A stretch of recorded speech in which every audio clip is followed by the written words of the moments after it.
जब मैं पैदा हुआ मैं रोया नहीं। मिया सोचती है कि उसके पास एक बिल्कुल आज्ञाकारी बच्चा है। हर दिन माँ के दूध और फॉर्मूला के बीच मुझे सबसे ज्यादा छत को घूरना पसंद है।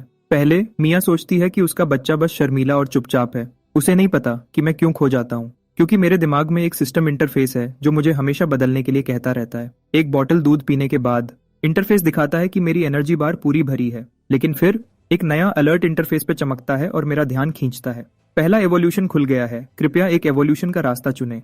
3 ऑप्शंस दिखते हैं, सब ठीक लगते हैं और मैं सोचने लगता हूँ। ऑप्शन 1, तेजी से बढ़ना। ये बढ़ने की रफ्तार को 10% बढ़ाता है, लेकिन ये मुझे ज्यादा पसंद नहीं आता। ऑप्शन 2 और 3 दोनों बेसिक ताकत बढ़ाते हैं और तुरंत फैसला करना मुश्किल है। कौन सा मेरे लिए बेहतर है? सिर्फ उनके नाम से ही पता चलता है कि वे 2 अलग रास्तों पर ले जाते हैं। 3 पूरे सेकंड तक सोचने के बाद मैं अपनी पिछली जिंदगी के बारे में सोचता हूँ, जब मैं एक कंटेंट ब्लॉगर था, जहाँ फॉलोअर्स हमेशा नए पोस्ट्स मांगते रहते थे। रोज सुबह 3 बजे तक जागना पड़ता था, जब तक मेरा शरीर थककर टूटने नहीं लगा।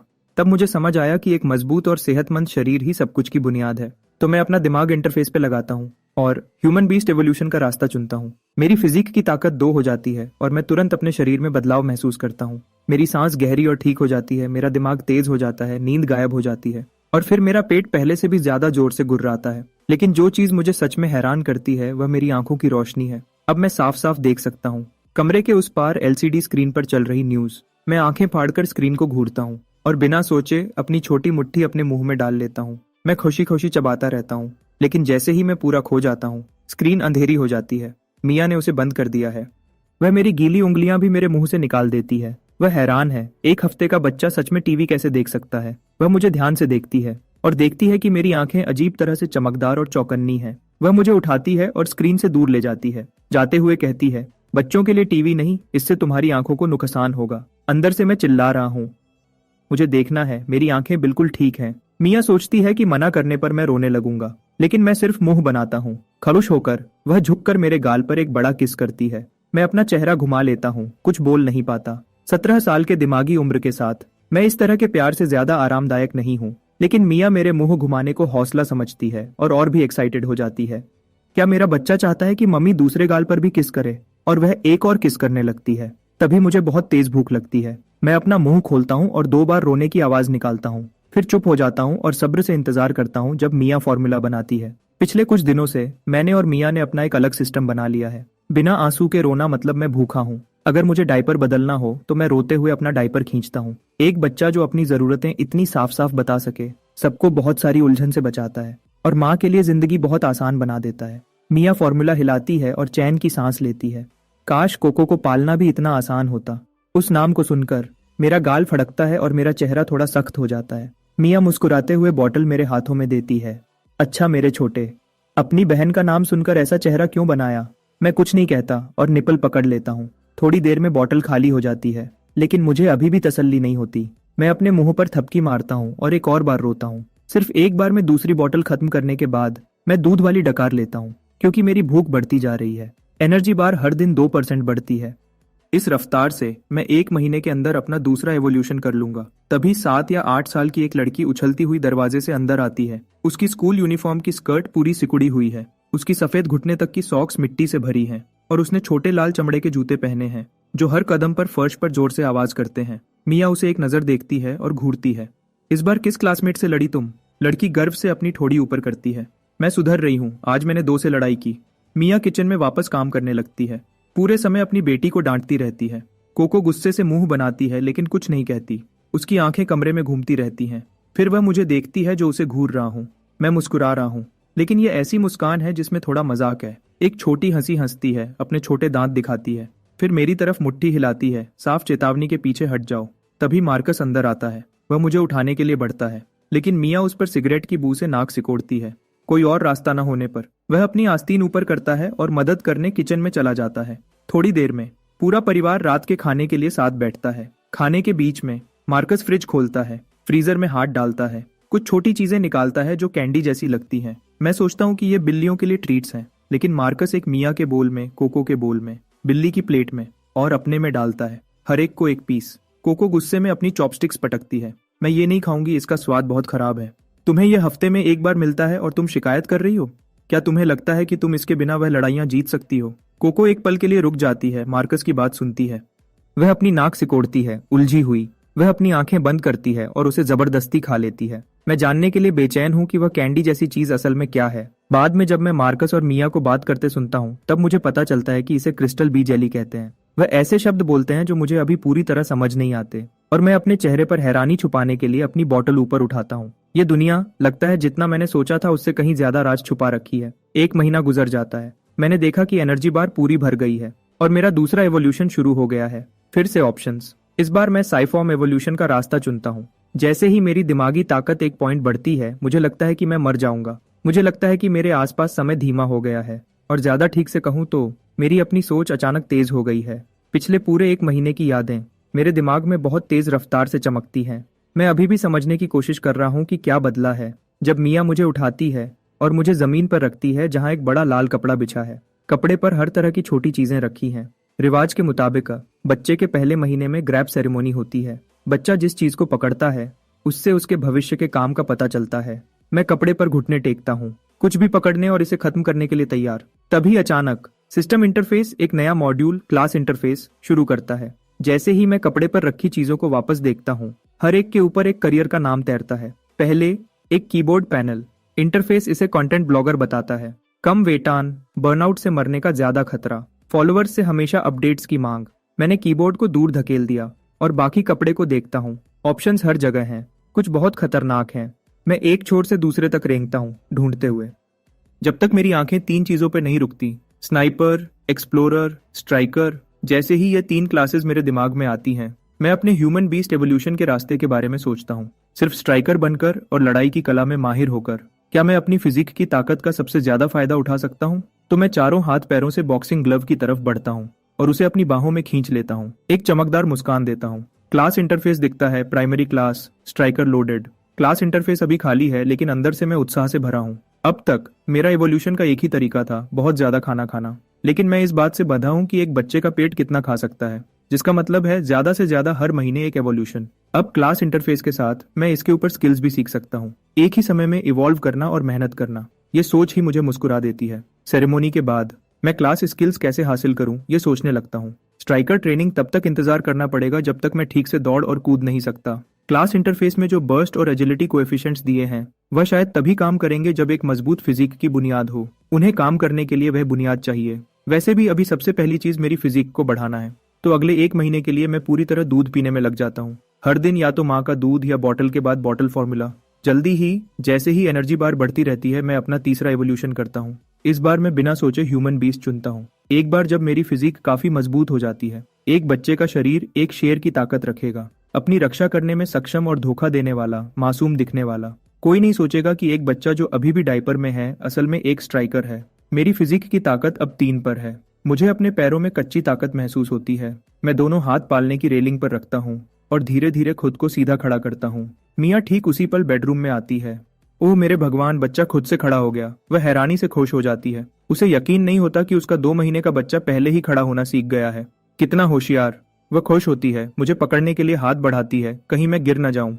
मिया वहां थी मुझे पकड़ने के लिए, तो मैंने और जोर लगाया। वह बड़ा फैमिली बेड मेरा ट्रेनिंग ग्राउंड बन गया। मैंने बिना हाथ लगाए सिर्फ पैरों से खड़ा होने की कोशिश की। मुश्किल से 12 बार गिरने के बाद मैं सीधा खड़ा हो गया। थोड़ा लड़खड़ा रहा था पर खड़ा था। जब मेरा बैलेंस बन गया तो मैंने एक कदम चलने की कोशिश की। पहले तो मैं उसे ठीक से कंट्रोल नहीं कर पाया। हर कदम गिरने पर खत्म होता था, लेकिन हर बार जब मैं मैट्रेस पर गिरता तो पूरी एनर्जी के साथ वापस उठ जाता। मिया बगल से देख रही थी और जब मैं कोशिश करता तो वह प्यार से मुस्कुराती। मैं पूरे आधे घंटे तक यह करता रहा जब तक थकान नहीं हो गई।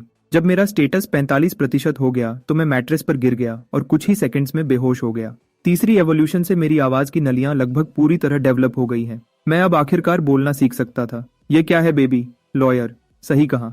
कितना स्मार्ट है। उसने मुझे किसी टेस्ट के लिए नहीं ले जाया, लेकिन मुझे इतनी जल्दी सब कुछ सीखते देखकर उसे पक्का यकीन हो गया था कि उसके पास एक जीनियस बच्चा है। मुझे पालना उसके लिए आसान भी था और बहुत खुशी देने वाला भी। ये सोच उसे अंदर ही अंदर खुश कर देती थी। उसे पता नहीं था जब वह मुझे स्टडी रूम में लाई, मैं उससे भी ज्यादा खुश था। बाहर की दुनिया तक मेरी पहुंच कम थी। खुद से पढ़ना ही एक तरीका था जिससे मैं अभी क्लास स्किल्स पर काम कर सकता था, लेकिन फोन्स तक मेरी पहुंच, कंप्यूटर्स और टीवी पर मिया का पूरा कंट्रोल था। अभी के लिए मेरा सबसे अच्छा ऑप्शन था स्टडी रूम में कोई सही किताब ढूंढना और उससे खुद को सिखाना। मैं स्टडी रूम में खड़ा होकर अपनी बड़ी और ध्यान से देखने वाली आंखों से शेल्फ्स को देखता हूँ। आखिरकार मुझे एक किताब दिखी जो सही लग रही थी। मैंने कॉम्बैट बेसिक्स मैनुअल की तरफ इशारा किया और धीरे से एक एक शब्द बोलते हुए कहा, किताब, किताब चाहिए। क्या तुम्हें यह किताब चाहिए? मिया को कोई आइडिया नहीं था कि उसका बेटा कॉम्बैट मैनुअल क्यों चाहता है। फिर भी उसने मुस्कुराते हुए वह किताब मुझे दे दी। मैं उसे लिया और खोल दिया। पूरे ध्यान से पढ़ने लगा। फंडामेंटल्स और टेक्निक ब्रेकडाउन्स को पढ़ते हुए मुझे उस मटेरियल की समझ आने लगी। डायग्राम्स कॉपी करने लायक लग रहे थे। मैंने खुद को हाँ कहा और उसे ट्राई करने का फैसला किया। हर पंच जो मैं मारता, मैं मैनुअल पर वापस जाता और डिटेल्स ठीक करता। आधे घंटे तक यह सब करने के बाद क्लास इंटरफेस में आखिरकार एक बदलाव दिखा। सिर्फ एक point basic fist technique experience का। लेकिन मैं बहुत खुश था। इससे कंफर्म हो गया कि खुद से सीखना काम करता है। मैं एक्साइटमेंट में पागल होकर पंचेस मारता रहा जब तक मेरा स्टेटस 35% नहीं हो गया। फिर सब कुछ अंधेरा हो गया और मैं बेड पर गिर गया। कुछ ही सेकंड्स में बेहोश हो गया। जब भूख ने मुझे वापस जगाया तो रात के 10 बज चुके थे। आज बहुत ज्यादा मेहनत करने के बाद मैंने दूध की 3 पूरी बॉटल्स पी ली। इससे पहले कि मैं आखिरकार एक संतुष्ट डकार लेता, पहले तो मिया मेरी इतनी ज्यादा भूख को एक अच्छा संकेत मानती थी। एक सेहतमंद बच्चा अच्छा खाता है। जब फॉर्मूला का एक टीन 2 दिन से भी कम में खत्म हो गया तो उसे घर के खर्चे की चिंता होने लगी। दोनों के पब्लिक स्कूल टीचर्स होने और अच्छी इनकम होने के बावजूद उन पर बोझ पड़ने लगा था। मैंने मिया को किचन में खुद से बड़बड़ाते हुए सुना। वह कह रही थी कि वह वापस स्कूल जाकर पढ़ाएगी ताकि एक्स्ट्रा क्लास आवर्स से ज्यादा पैसे कमा सके और फाइनेंशियल प्रेशर कम हो। मैंने ना समझने का नाटक किया, लेकिन अंदर ही अंदर मैं हिसाब लगा रहा था। जैसे जैसे मैं इवॉल्व होता जाऊंगा, मेरा खाना पीना और बढ़ता जाएगा।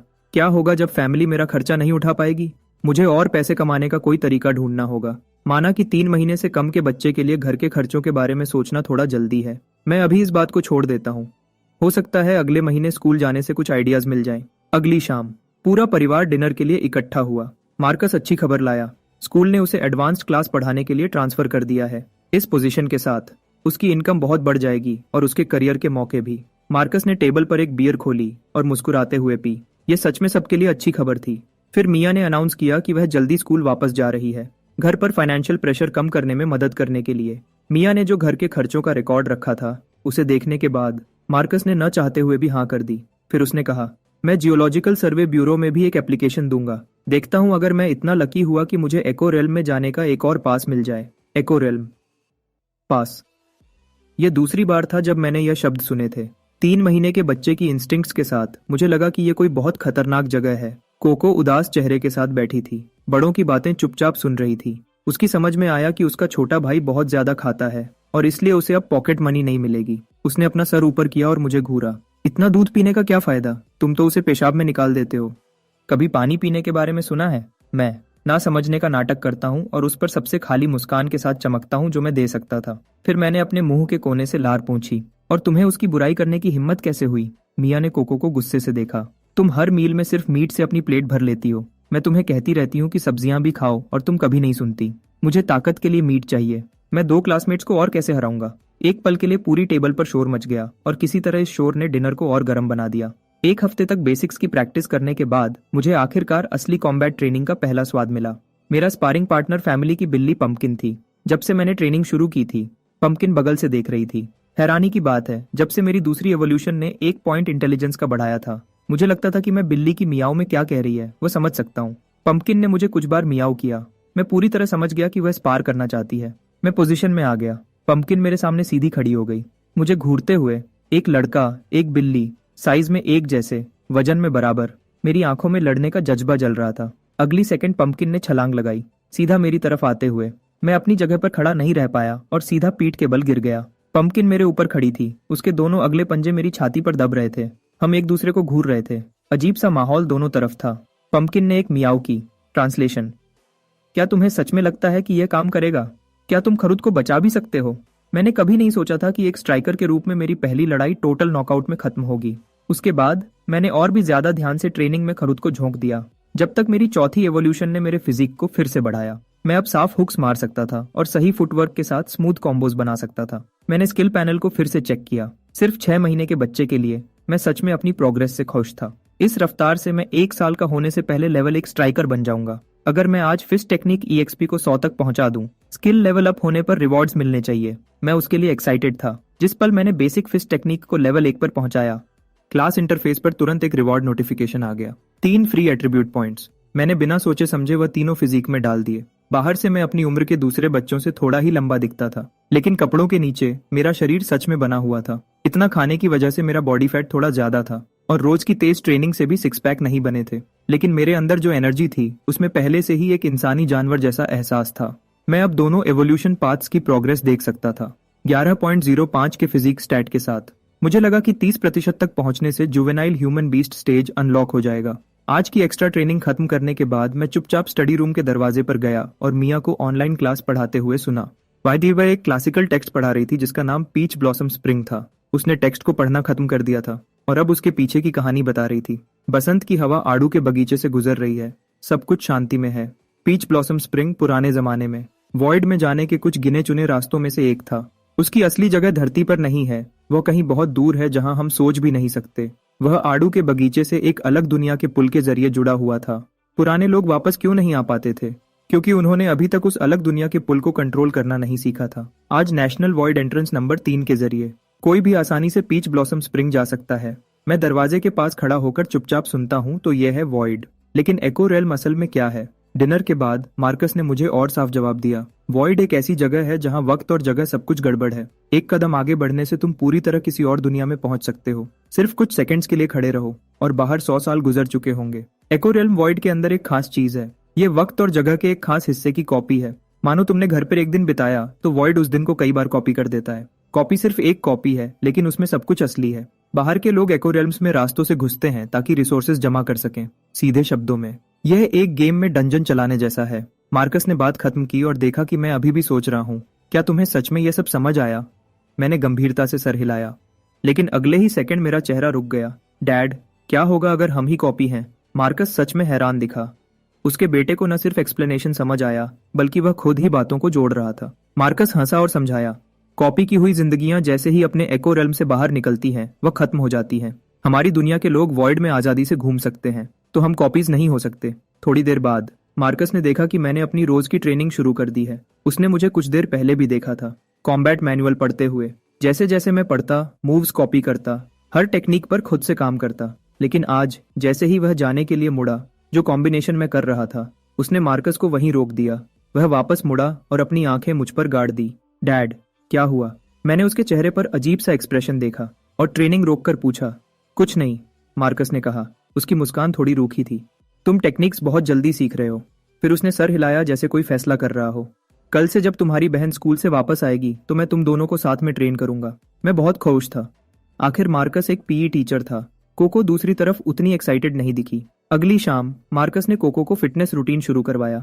फिर उसने अपना ध्यान मेरी कॉम्बैट टेक्निक को गाइड करने पर लगाया। यह देखकर कि मेरा फिस्ट वर्क पहले ही बेसिक्स से आगे निकल चुका है। उसने मुझे फंडामेंटल किक्स सिखाए।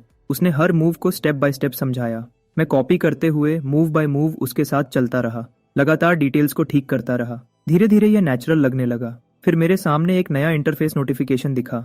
मैं एक पल के लिए हैरान होकर पलक झपकाया। फिर एक पूरी एक्साइटमेंट की लहर मुझ पर छा गई। आखिरी इंटरफेस मॉड्यूल आखिरकार अनलॉक हो गया था। मैंने तुरंत मिरर मोड एक्टिवेट किया उसे टेस्ट करने के लिए। मेरी आंखों की पुतलियां सिकुड़ गईं और मेरी नजर एक पल में तेज हो गई। मेरी आंखें एक हाई डेफिनेशन कैमरा जैसी हो गईं।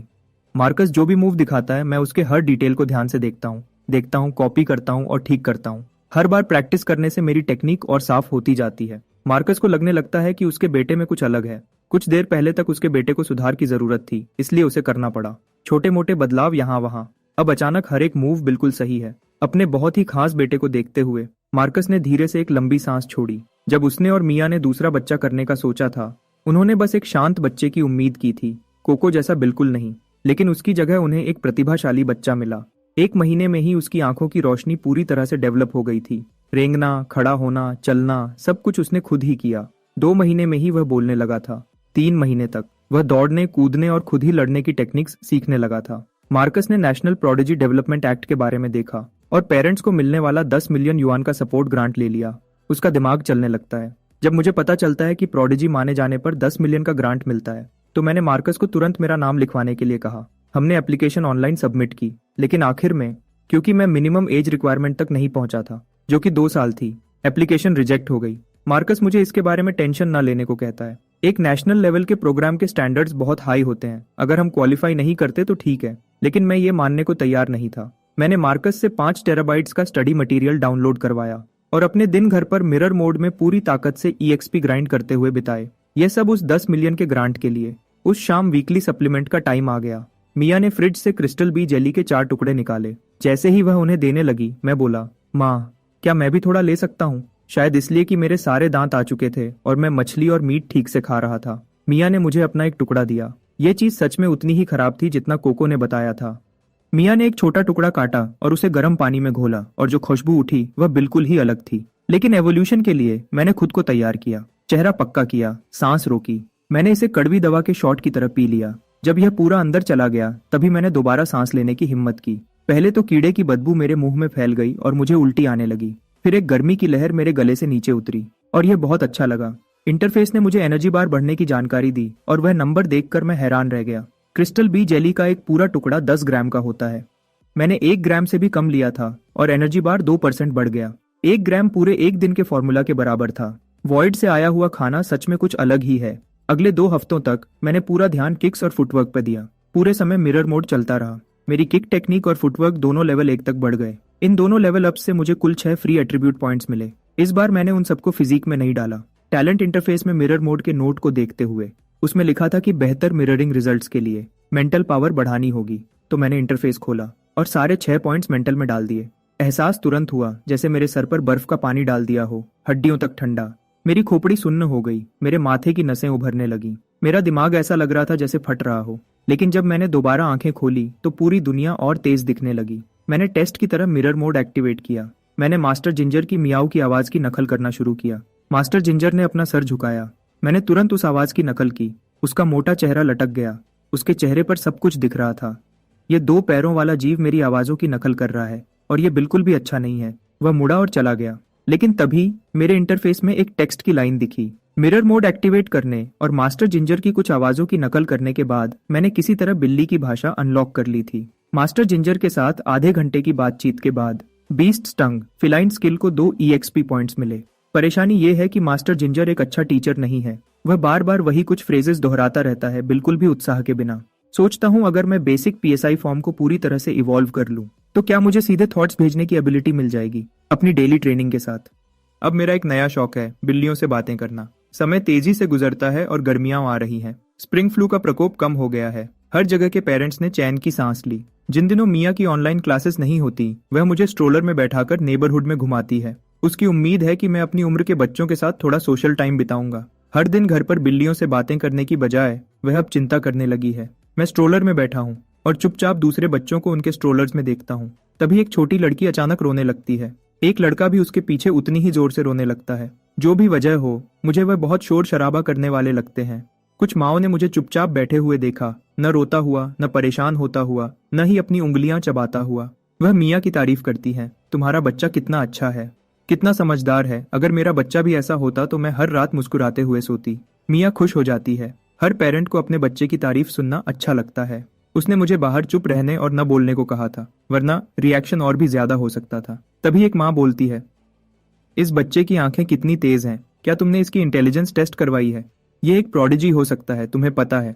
बिल्कुल, मैंने पढ़ा है कि बहुत से प्रोडिजीज 1 या 2 साल की उम्र में ही निशानियां दिखाते हैं। यह सुनकर मिया घबराहट में उन्हें टाल देती है। वह अभी भी सोच रही थी कि क्या कहे जब एक माँ स्ट्रोलर के पास आती है। वह एक उंगली उठाती है और चमकती मुस्कान के साथ पूछती है, ये कितने हैं?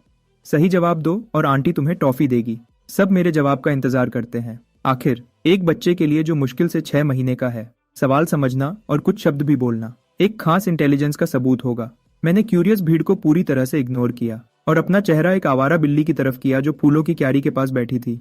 एक्साइटेड होकर मैंने उसे बुलाया। माएं हैरानी से घूरने लगीं। मिया ने दूसरी तरफ चुपचाप चैन की सांस ली। आवारा बिल्ली ने आवाज सुनकर अपना सर घुमाया। कुछ खास नहीं मिला और वह भाग गई। फिर भी इस नेबरहुड में आवारा बिल्लियों की कमी नहीं है। अगली बार जब मौका मिलेगा मैं बातचीत शुरू करूंगा और कुछ 20 टंग एक्सप ग्राइंड करूंगा। जब से मैंने वह 6 मेंटल पॉइंट्स ऐड किए हैं, मैं अब पूरी तरह से वीडियो ट्यूटोरियल से सीख सकता हूँ और बाकी कॉम्बैट टेक्निक्स खुद ही सीख सकता हूँ।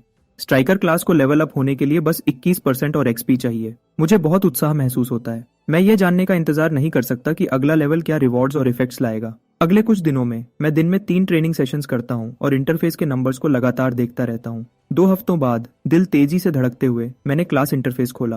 प्रॉम्प्ट पूछता है कि क्या मैं आगे बढ़ना चाहता हूँ। मैंने बिना किसी झिझक के हाँ चुना। जब इंटरफेस दोबारा फोकस में आता है, इस पहले क्लास लेवल अप के रिवॉर्ड्स मेरी उम्मीद से कहीं ज्यादा अच्छे थे। स्ट्राइकर की स्पेशलाइजेशन, वीक पॉइंट स्ट्राइक का डिस्क्रिप्शन पढ़ते हुए मेरी उंगलियां उत्साह से फड़फड़ाने लगीं। मुझे लगता है कि अब मैं पंपकिन के खिलाफ बराबर का मौका रखता हूँ। मैंने सारे 10 रिवॉर्ड एट्रीब्यूट पॉइंट्स एलोकेट किए। पहले तो मुझे अंदर से ताकत का एक धमाका महसूस हुआ, फिर मेरी बाहें साफ तौर पर मोटी हो गईं। जरा सा भी फ्लेक्स करने पर बाइसेप्स उभर आते थे। मेरा दिमाग साफ हो गया, सब कुछ तेज हो गया। महीनों की ट्रेनिंग और पढ़ाई एकदम सही तरतीब से मेरे दिमाग में घूम गई। इतनी अच्छी हालत में मुझे पंपकिन को ढूंढना होगा और हिसाब बराबर करना होगा। लेकिन पंपकिन बस जम्हाई लेता है। उसका अंदाज ज्यादा स्वागत करने वाला नहीं था। मैं वहां खड़ा रहा और एक अजीब सी मुस्कान दी। पंपकिन, चलो लड़ते हैं। पंपकिन थोड़ा हिलता है, उसके मुंह का कोना ऐसे मुड़ता है जैसे वह ठंडी मुस्कान दे रहा हो। मुझे एक बुरा एहसास होता है। क्या यह बिल्ली उठने की वजह से गुस्से में है? अगले ही पल पंपकिन एक आवाज निकालता है और तेजी से गायब हो जाता है। वह सीधा मेरे पैरों की तरफ आता है। पंपकिन को साफ लगता है कि यह लड़ाई भी पिछली बार की तरह जल्दी खत्म हो जाएगी। लेकिन मैं अब वह कुछ महीने पहले वाला बेचारा बच्चा नहीं हूँ। जब वह टकराता है मैं उसके साथ घूम जाता हूँ, साफ और कंट्रोल में। टक्कर को संभालता हूँ, ठीक से खड़ा होता हूँ और हमारे बीच की दूरी बढ़ा देता हूँ। पंपकिन पलक झपकता है। उसकी सुनहरी आंखें हैरानी से भर जाती हैं। मैं अपने पैरों को सही स्टांस में रखता हूँ, मुट्ठियां उठाकर चेहरे को बचाता हूँ। मैंने किकबॉक्सिंग के लिए स्टांस लिया। चलो चलते रहो।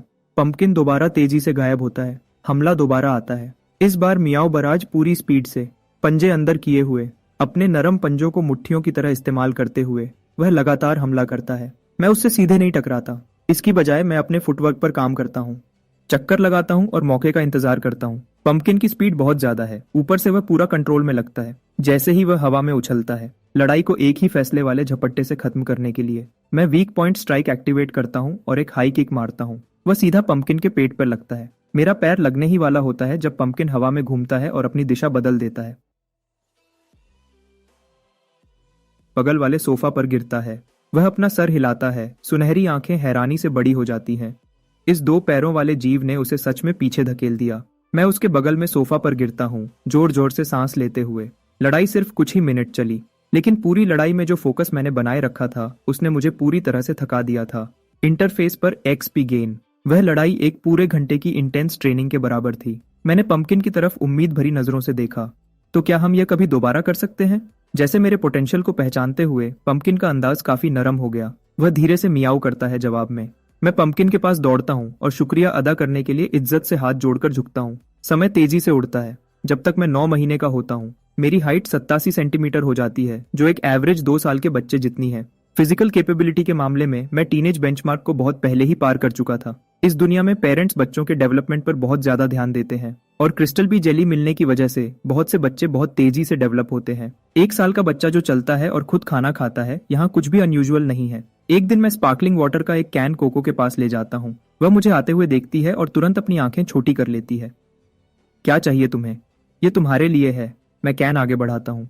क्या तुम मेरी स्पारिंग पार्टनर बनोगी? कोको मुझे घूरती है। उसे यकीन था कि उसने गलत सुना है। हाँ, छोटा वाला तेजी से बढ़ रहा है, लेकिन वह 122 सीनेम लंबी है, उससे पूरा 1 सर ऊंची। उससे लड़ने को कहना, यह तो सीधे सीधे मार खाने को कहना है। लेकिन उन मासूम आंखों को देखकर उसके अंदर कुछ हलचल होती है और उसकी मुट्ठियां खुजलाने लगती हैं। 1 मिनट की बातचीत के बाद हम दोनों ने बेडरूम का दरवाजा बंद कर दिया। कोको बुरी मुस्कान के साथ अपनी उंगलियां चटकाती है। हमने डिसाइड किया था, अगर मैंने तुम्हें चोट पहुंचाई तो रोना नहीं और माँ को बिल्कुल नहीं बताना। समझ गया। मैं एक शब्द भी नहीं कहूंगा। मैं अपने बाएं पैर से धक्का देता हूं और हमला करता हूं। पहले तो कोको मुझे बिल्कुल भी सीरियस नहीं लेती। वह मुझे पीछे धकेलने के लिए एक किक मारती है, लेकिन मैं जल्दी से साइड हट जाता हूं और उसे साफ तरीके से डॉज कर लेता हूं। उसी पल मैं उसका पैर पकड़ लेता हूं, अपना वजन आगे की तरफ गिराता हूं और अपना सर जोर से उसके पेट में मारता हूं। उफ! कोको अपना बैलेंस खो देती है और बेड पर गिर जाती है। वह जल्दी से वापस खड़ी होती है और बड़ी आंखों से मुझे घूरती है। गिरने से ज्यादा चोट नहीं लगी थी, लेकिन उसके दिमाग को लगा झटका बहुत बड़ा था। नामुमकिन, बिल्कुल नामुमकिन। ये बच्चा अभी पूरा 1 साल का भी नहीं हुआ है ना? वह सोचने लगती है कि कोई सही वजह ढूंढे। उसे जल्दी ही समझ आता है। माँ उसे सिर्फ हॉस्पिटल से घर लाई थी। किसी ने भी उसके जन्म को सच में नहीं देखा था। सिर्फ एक ही नतीजा निकलता है। वह घूमती है, बेडरूम से बाहर निकलती है और पूरी आवाज में चिल्लाती है, माँ, तुम्हें धोखा दिया गया है। यह तुम्हारा असली बेटा नहीं है। लिविंग रूम में कोको मिया को ढूंढते हुए इधर उधर दौड़ती है, पूरे समय चिल्लाती रहती है, माँ माँ, तुम्हें धोखा दिया गया है। यह तुम्हारा नहीं है। यह एक एलियन जीव है जो धरती को तबाह करने आया है। मैं दरवाजे पर चमकती मुस्कान के साथ खड़ा हूँ, जो कुछ हो रहा था उसका पूरा मजा ले रहा था। और जैसा कि उम्मीद थी, 5 मिनट बाद मिया अपनी ऑनलाइन क्लास खत्म करती है। सबसे पहले वह कोको का कान पकड़ती है और उसे खूब डांट लगाती है। अगर तुमने दोबारा ऐसा शोर मचाया और मेरी क्लास में खलल डाला। तो डिनर में तुम्हें मीट नहीं मिलेगा। कोको अपना कान रगड़ती है, आंखें दुख और गुस्से से भरी हुई।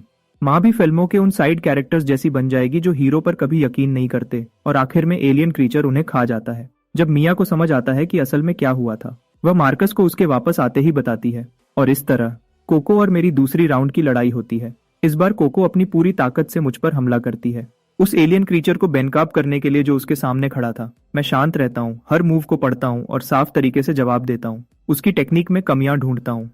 इस तरह की हाई इंटेंसिटी स्पारिंग से एक्सपी बहुत तेजी से बढ़ता है और 5 टेराबाइट्स का स्टडी मटेरियल अब्सॉर्ब करने के बाद मैं अब खुद को संभाल सकता हूँ, एक अनुभवी स्ट्राइकर की तरह। बचना, रोकना, जवाब देना, यहाँ तक कि ओपोनेंट का रिदम तोड़ना, ये सब अब मेरी आदत बन चुका है। कोको दूसरी तरफ कुछ सालों से कॉम्बैट में ट्रेनिंग ले रही थी, लेकिन उसकी गहराई से पढ़ाई न करने की इच्छा ने उसकी टेक्निक को कच्चा छोड़ दिया था। जैसे ही मैंने उसे एक किक में ज्यादा आगे बढ़ते और खुद को खुला छोड़ते देखा, मैं नीचे से तेजी से अंदर घुसता हूँ और एक साफ लेग स्वीप टेक डाउन करता हूँ, उसके पीछे वीक पॉइंट स्ट्राइक बोनस के साथ। कारपेट भी उसे नहीं बचा पाता। कोको दर्द से कराहते हुए जमीन पर गिर जाती है। वह वहां हांफते हुए लेटी रहती है, छत को खाली नजरों से घूरती है। यह खत्म हो गया। वह सांस लेती है। एलियन क्रीचर धरती पर कब्जा करने वाला है। मेरी सुधार की स्पीड मार्कस की उम्मीदों से एक बार फिर आगे निकल जाती है। लगता है मैं प्रोडिजी सिलेक्शन प्रोग्राम के लिए क्वालिफाई करने के बहुत करीब हूँ। मार्कस सेलिब्रेट करने के लिए 2 एक्स्ट्रा डिशेस बनाता है, हम दोनों को अच्छा बूस्ट देने की उम्मीद में। अगले 2 महीने की गर्मियों की छुट्टियों के लिए gold medal sparring partner Coco officially duty पर आ जाती है। उसका एक ही मकसद है, मुझे हराना और मेरा असली एलियन रूप सबके सामने लाना। मैं उसके हर चैलेंज का स्वागत करता हूँ, क्योंकि मिरर मोड में लड़ने से एक्सपी इतनी तेजी से बढ़ता है कि कोई और चीज उसकी बराबरी नहीं कर सकती। समय निकलता जाता है, अक्टूबर आता है और उसके साथ मेरे दोबारा जन्म के बाद मेरा पहला बर्थडे। मार्कस और मिया टेबल पर ताली बजाते हैं और हैप्पी बर्थडे गाते हैं। मिया कोको का कान थोड़ा सा खींचती है और वह भी आधे दिल से गुनगुनाती हुई शामिल हो जाती है। मैं अपनी कुर्सी पर अपनी बोतल पकड़े बैठा हूँ, उसे ऐसे उठाता हूँ जैसे टोस्ट कर रहा हूँ और एक ही बार में पी जाता हूँ।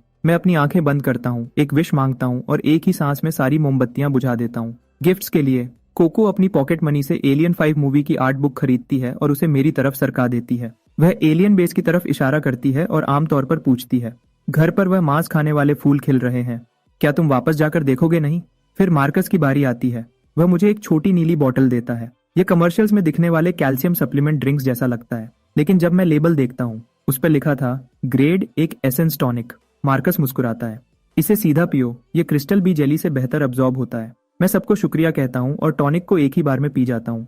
एक ठंडी ताजगी भरी लहर मेरे गले से लेकर पैरों तक फैल जाती है। एनर्जी बार से 2 डायरेक्ट एट्रीब्यूट पॉइंट्स मिलते हैं, फिर एक के बाद एक कई और नोटिफिकेशंस आते हैं। पूरे 1 साल की मेहनत और मेरी पहली बड़ी अचीवमेंट आखिरकार अनलॉक हो जाती है, 30 पॉइंट्स फिजिक के साथ।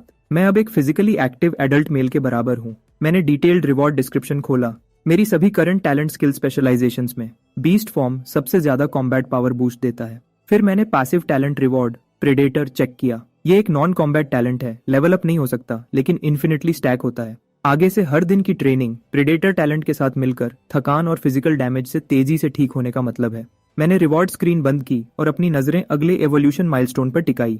30 पॉइंट्स एक हेल्थी एडल्ट के बराबर हैं, तो एक 100 पॉइंट्स इंसान की आखिरी सीमा होनी चाहिए। और अल्टीमेट फॉर्म की बात करें तो क्या वह इंसानी शरीर की सीमाओं से बिल्कुल परे हो सकता है। लेकिन अभी मेरे दिमाग में एक शब्द आया, असाधारण।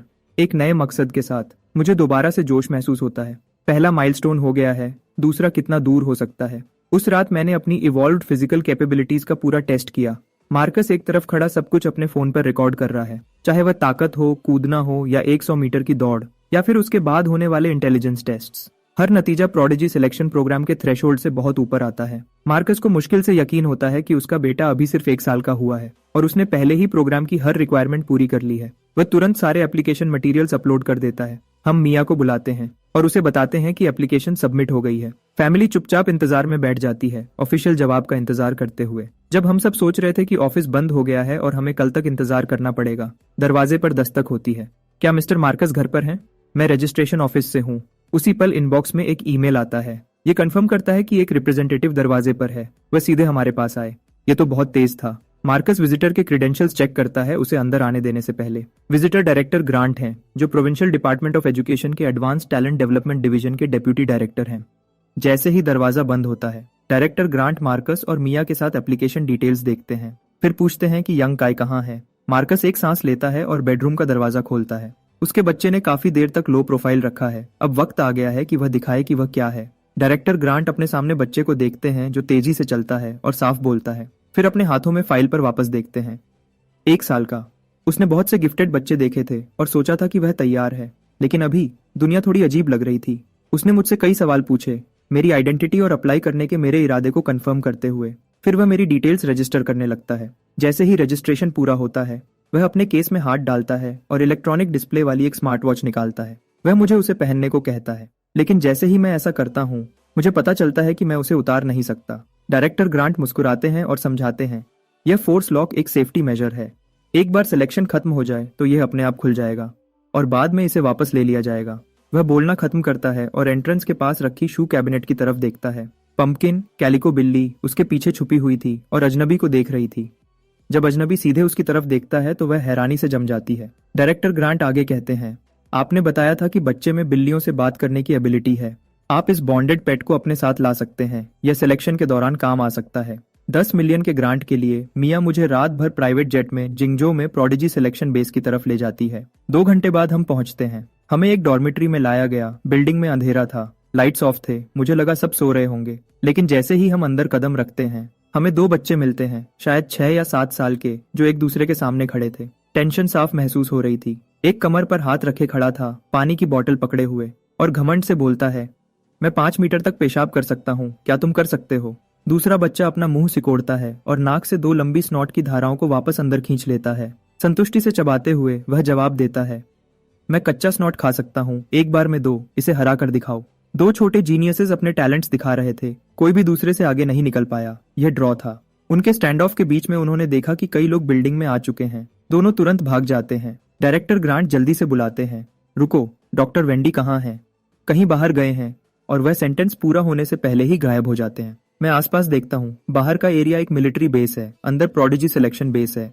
सिलेक्शन फैसिलिटी को मिलिट्री इंस्टॉलेशन के अंदर रखना बाहर के खतरों को रोकने का एक स्मार्ट तरीका है। डायरेक्टर ग्रांट अपना फोन निकालते हैं और किसी को हमसे मिलने के लिए बुलाने ही वाले होते हैं, जब एक यंग औरत गोल्ड रिम्ड ग्लासेस में हाथ में फोल्डर लिए हमारी तरफ आती है। वह पास आते ही डायरेक्टर ग्रांट को ग्रीट करती है। डायरेक्टर ग्रांट, आप इस बार बेस के लिए एक अच्छा सरप्राइज लाए हैं। प्रोडिजी प्रोग्राम के 15 साल हो गए हैं और आज पहली बार हमने एक ऐसा एप्लीकेंट देखा है जो अभी सिर्फ 1 साल का हुआ है। डायरेक्टर ग्रांट जल्दी से उसका हाथ मिलाते हैं। डॉक्टर वेंडी, आप बहुत मेहरबान हैं, लेकिन यह बच्चा सच में कुछ अलग है। ऐसा है तो मैं बहुत ध्यान से देखूंगी। डॉक्टर वेंडी की नजर मुझ पर पड़ती है। मैं ऊपर देखता हूं और उसके कोट पर नेम टैग पढ़ता हूं, doctor Wendy institute for extraordinary trades. Doctor Wendy Mia से कुछ बातें करती है, फिर मेरी तरफ मुड़ती है। क्या तुम्हें कुछ चाहिए काय? वह देखती है कि मैं अभी भी उसके नेम टैग को घूर रहा हूं। वह हंसती है। दूध के लिए भूख लगी है? सॉरी, मेरे पास नहीं है। मैं सीधे जवाब देता हूँ, मैं अब नॉर्मल खाना खाता हूँ। वह मुझे आसानी से उठा लेती है और मेरा गाल खींचती है। शायद टेक्सचर से संतुष्ट होकर वह मिया की तरफ देखती है। ये बहुत प्यारा है, क्या मैं इसे किस कर सकती हूँ? बिल्कुल, आगे बढ़ो। उसे ऐसी चीजें बहुत पसंद है। पसंद है? कब से? किसने परमिशन दी आगे बढ़ो की? इससे पहले कि मैं प्रोटेस्ट कर पाता, डॉक्टर वेंडी मुझे कई किस करती है और मेरा चेहरा लिप प्रिंट से भर जाता है। डॉक्टर वेंडी फिर हमें हमारे अलॉटेड क्वार्टर्स की तरफ ले जाती है। ये एक पूरी तरह से इक्विप्ड अपार्टमेंट है, इतना कंफर्टेबल कि घर जैसा लगता है। आराम कर लो, असेसमेंट प्रोसेस कल से शुरू होगा। वह मिया को एक एक्सेस कार्ड देती है और चली जाती है। हम अभी ठीक से सेटल भी नहीं हुए थे कि दरवाजे पर दस्तक होती है। मिया दरवाजा खोलती है और हैरान रह जाती है। यह 3 दर्जन बच्चे दरवाजे पर भरे हुए थे। सब अंदर झांकने के लिए अपनी गर्दन लंबी कर रहे थे। हमने सुना कि एक साल का फ्रीक आया है। मिया आधे मजाक और आधे गुस्से में एक तरफ हट जाती है और मुझे अपने कंपटीशन से मिलने का इशारा करती है। मैं पास जाता हूँ, एक नजर देखता हूँ और कहता हूँ, इतनी रात हो गई है, क्या तुम सब सोते नहीं हो? हम सो रहे थे जब तक इन दोनों ने सबको जगह नहीं दिया। वह उन 2 रिंग लीडर्स की तरफ इशारा करते हैं और जैसा कि उम्मीद थी, 5 मीटर तक पेशाब करने वाला और स्नॉट खाने वाला। ये देखकर कि उनसे बात करने वाला सच में इतना छोटा है, वह उत्साह से सवालों की बौछार कर देते हैं। क्या तुम स्प्लिट पैंट्स पहनते हो या डायपर्स? क्या तुम भूख लगने पर रोते हो? क्या तुम लड़ते हो? अगर मैं तुम्हें मारूंगा तो क्या तुम अपनी माँ के लिए रोगे? उस आखिरी सवाल ने मेरा ध्यान खींचा। मैं सस्पेंडर्स वाले लड़के को देखता हूँ जिसने यह पूछा था और धीमी मतलब भारी मुस्कान देता हूँ। तुम्हें पता चल जाएगा। अगली सुबह बेस हॉस्पिटल में मेरा खून टेस्ट, पेशाब टेस्ट और बालों का सैंपल टेस्ट होता है। उनके पास जो भी प्रोसीजर थे, मैं उन सबसे गुजरता हूँ। फिर डॉक्टर वेंडी के बताए अनुसार मैं स्मार्ट वॉच से बात करता हूँ और स्क्रीन पर एक जानकारी का बॉक्स खुल जाता है। डॉक्टर वेंडी समझाती है, पोटेंशियल स्कोर ही वह मुख्य चीज है जो यह तय करती है कि तुम सिलेक्शन में पास होगे या नहीं। तुम्हारा हर काम यहाँ पर असेसमेंट का हिस्सा है। हम ऐसे बच्चे ढूंढ रहे हैं जिनके पोटेंशियल स्कोर्स ज्यादा हों। मैं समझने का इशारा करने के लिए सर हिलाता हूँ, फिर कंफर्म करता हूँ। अभी 126 कैंडिडेट्स इस सिलेक्शन में हिस्सा ले रहे हैं। जैसे ही मैं हॉस्पिटल से बाहर निकलता हूँ, घड़ी बीप्स करती है। मैं अपनी कलाई उठाता हूँ। मुझे पहले ही एक पॉइंट मिल गया है। पोटेंशियल स्कोर को एक खास इवैल्यूएशन टीम चेक करती है, डॉक्टर वेंडी समझाती है। ज्यादा मत सोचो, बस यहाँ ऐसे ही रहो और सीखो जैसे तुम आमतौर पर करते हो। मैं सर हिलाता हूँ। समझ गया, अब मुझे सब साफ दिख रहा है। मेरी आम रूटीन है खाना, सोना और एक्सपी बढ़ाना, तो मैं बस उन्हें देखने दूंगा। घड़ी फिर से बीप्स करती है। मैंने सोचा था कि सिलेक्शन में एग्जाम्स, फिजिकल टेस्ट, शायद रिंग में लड़ाई होगी, लेकिन स्केड्यूल में पहली चीज एक क्लास है। जब मैं सब्जेक्ट का नाम देखता हूँ तो तुरंत एक्साइटेड हो जाता हूँ। आज के लेसन में माइंड कल्टीवेशन मेथड। एक छोटे क्लासरूम में एक सफेद बालों वाले टीचर माइंड कल्टीवेशन मेथड की बुनियादी बातें बताते हैं। कमरे में सब 4 स्टूडेंट्स अभी आए हैं और बाकी 3 पहले से जाने पहचाने चेहरे हैं। 5 मीटर पेशाब करने वाला बच्चा, नाक की गंदगी खाने वाला और किटन सस्पेंडर्स। वह तीनों मुश्किल से ध्यान दे रहे हैं। हर थोड़ी देर में वह मुड़ते हैं और मुझ पर मुंह बनाते हैं।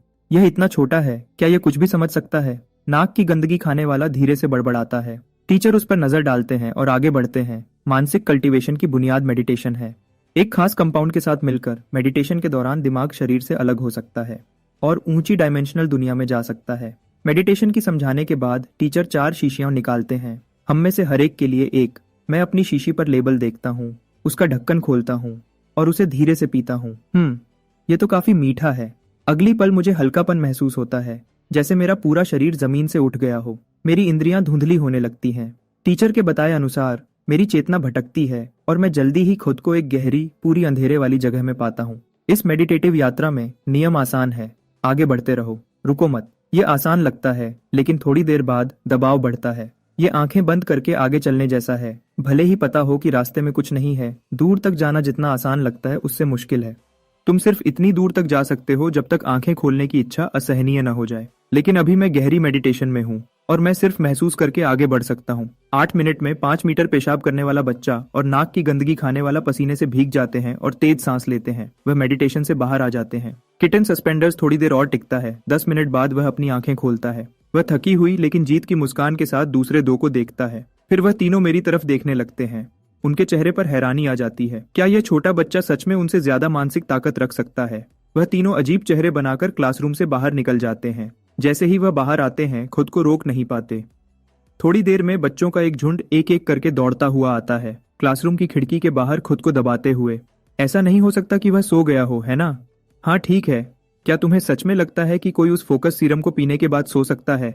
हाँ ठीक है। मैं अपनी ही टांग क्यों खींचूंगा? जबकि वह बाहर बातें कर रहे होते हैं, मैं क्लासरूम के अंदर धीरे से अपनी आंखें खोलता हूँ। मैं अपनी घड़ी चेक करता हूँ। सिर्फ 14 मिनट गुजरे हैं। फिर भी किसी तरह ऐसा लगता है जैसे मैंने पूरे 3 दिन और रातें जी ली हों।